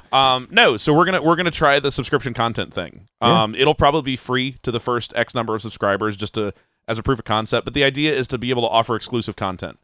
So it'll be early releases of music that we record. It'll be private shows only to the people. The OnlyFans, thanks to the video masturbators, has a really good live video platform apparently. Oh yeah. Zero latency. You can stream 4K, which you can't do from any of the other social media. Damn. Yeah. So we'll be doing that, whether it's like, one show a month or, we haven't figured out the logistics of it yet. We've just in the very early stages of it. We're going to try that out and see, if in the next few years we can build enough of a following there to where our nut is coming, pun intended, is coming from that format, and our live shows are more intentional and not just we'll take whatever scraps we can get. All right. Which should also let us then pivot to more original music, which I Right. think is the goal for everybody. Sound like good goals to me. Yeah. Hell yeah. And we will have original new music out this year. I don't know what form that's going to be and how much of it, but there will be new music this year. I'm excited. So, All right. Tell everybody how to follow you, how to find you on all the things. Yeah. You can either just go to colinalvarez.com or any of the social medias. It's all Colin Alvarez Music. Facebook, we're active on Facebook, Instagram. We were starting to talk about TikTok, but we'll see what happens this month. Right. And we're working on getting YouTube back up and like current and stuff. We'll have new stuff on the YouTube, but it's all Colin Alvarez Music. If you Google it, the first 2 pages are all our links. Awesome. But yeah. Hell yeah. All right, guys. Yeah, Thank man. you for being here. Yeah, thanks for having Thanks us. for This is having your us. first First 3-on-1. Yeah. Yeah. The Blues Cocky. It was super fun with Blues Cocky. And now we have a live stream to get ready for. Yes. So everybody make sure you check out Colin Alvarez Bands for the live stream that goes after this and before this comes out. So, Yeah. So go back and watch the replay of the live stream. Yes. Yeah, so go see that. All right, guys. I'll Thanks, see you man. later. Thanks Yeah, for doing the podcast, Yeah, yeah. guys. Appreciate Thanks, Dave. you. Thanks for having us. Absolutely. Thank you for tuning in today. Your support keeps the music flowing. Every note and what I play means the world just to hear you know it. We'll see you next time. Don't stray by. Your love is shining star. Keep the harmony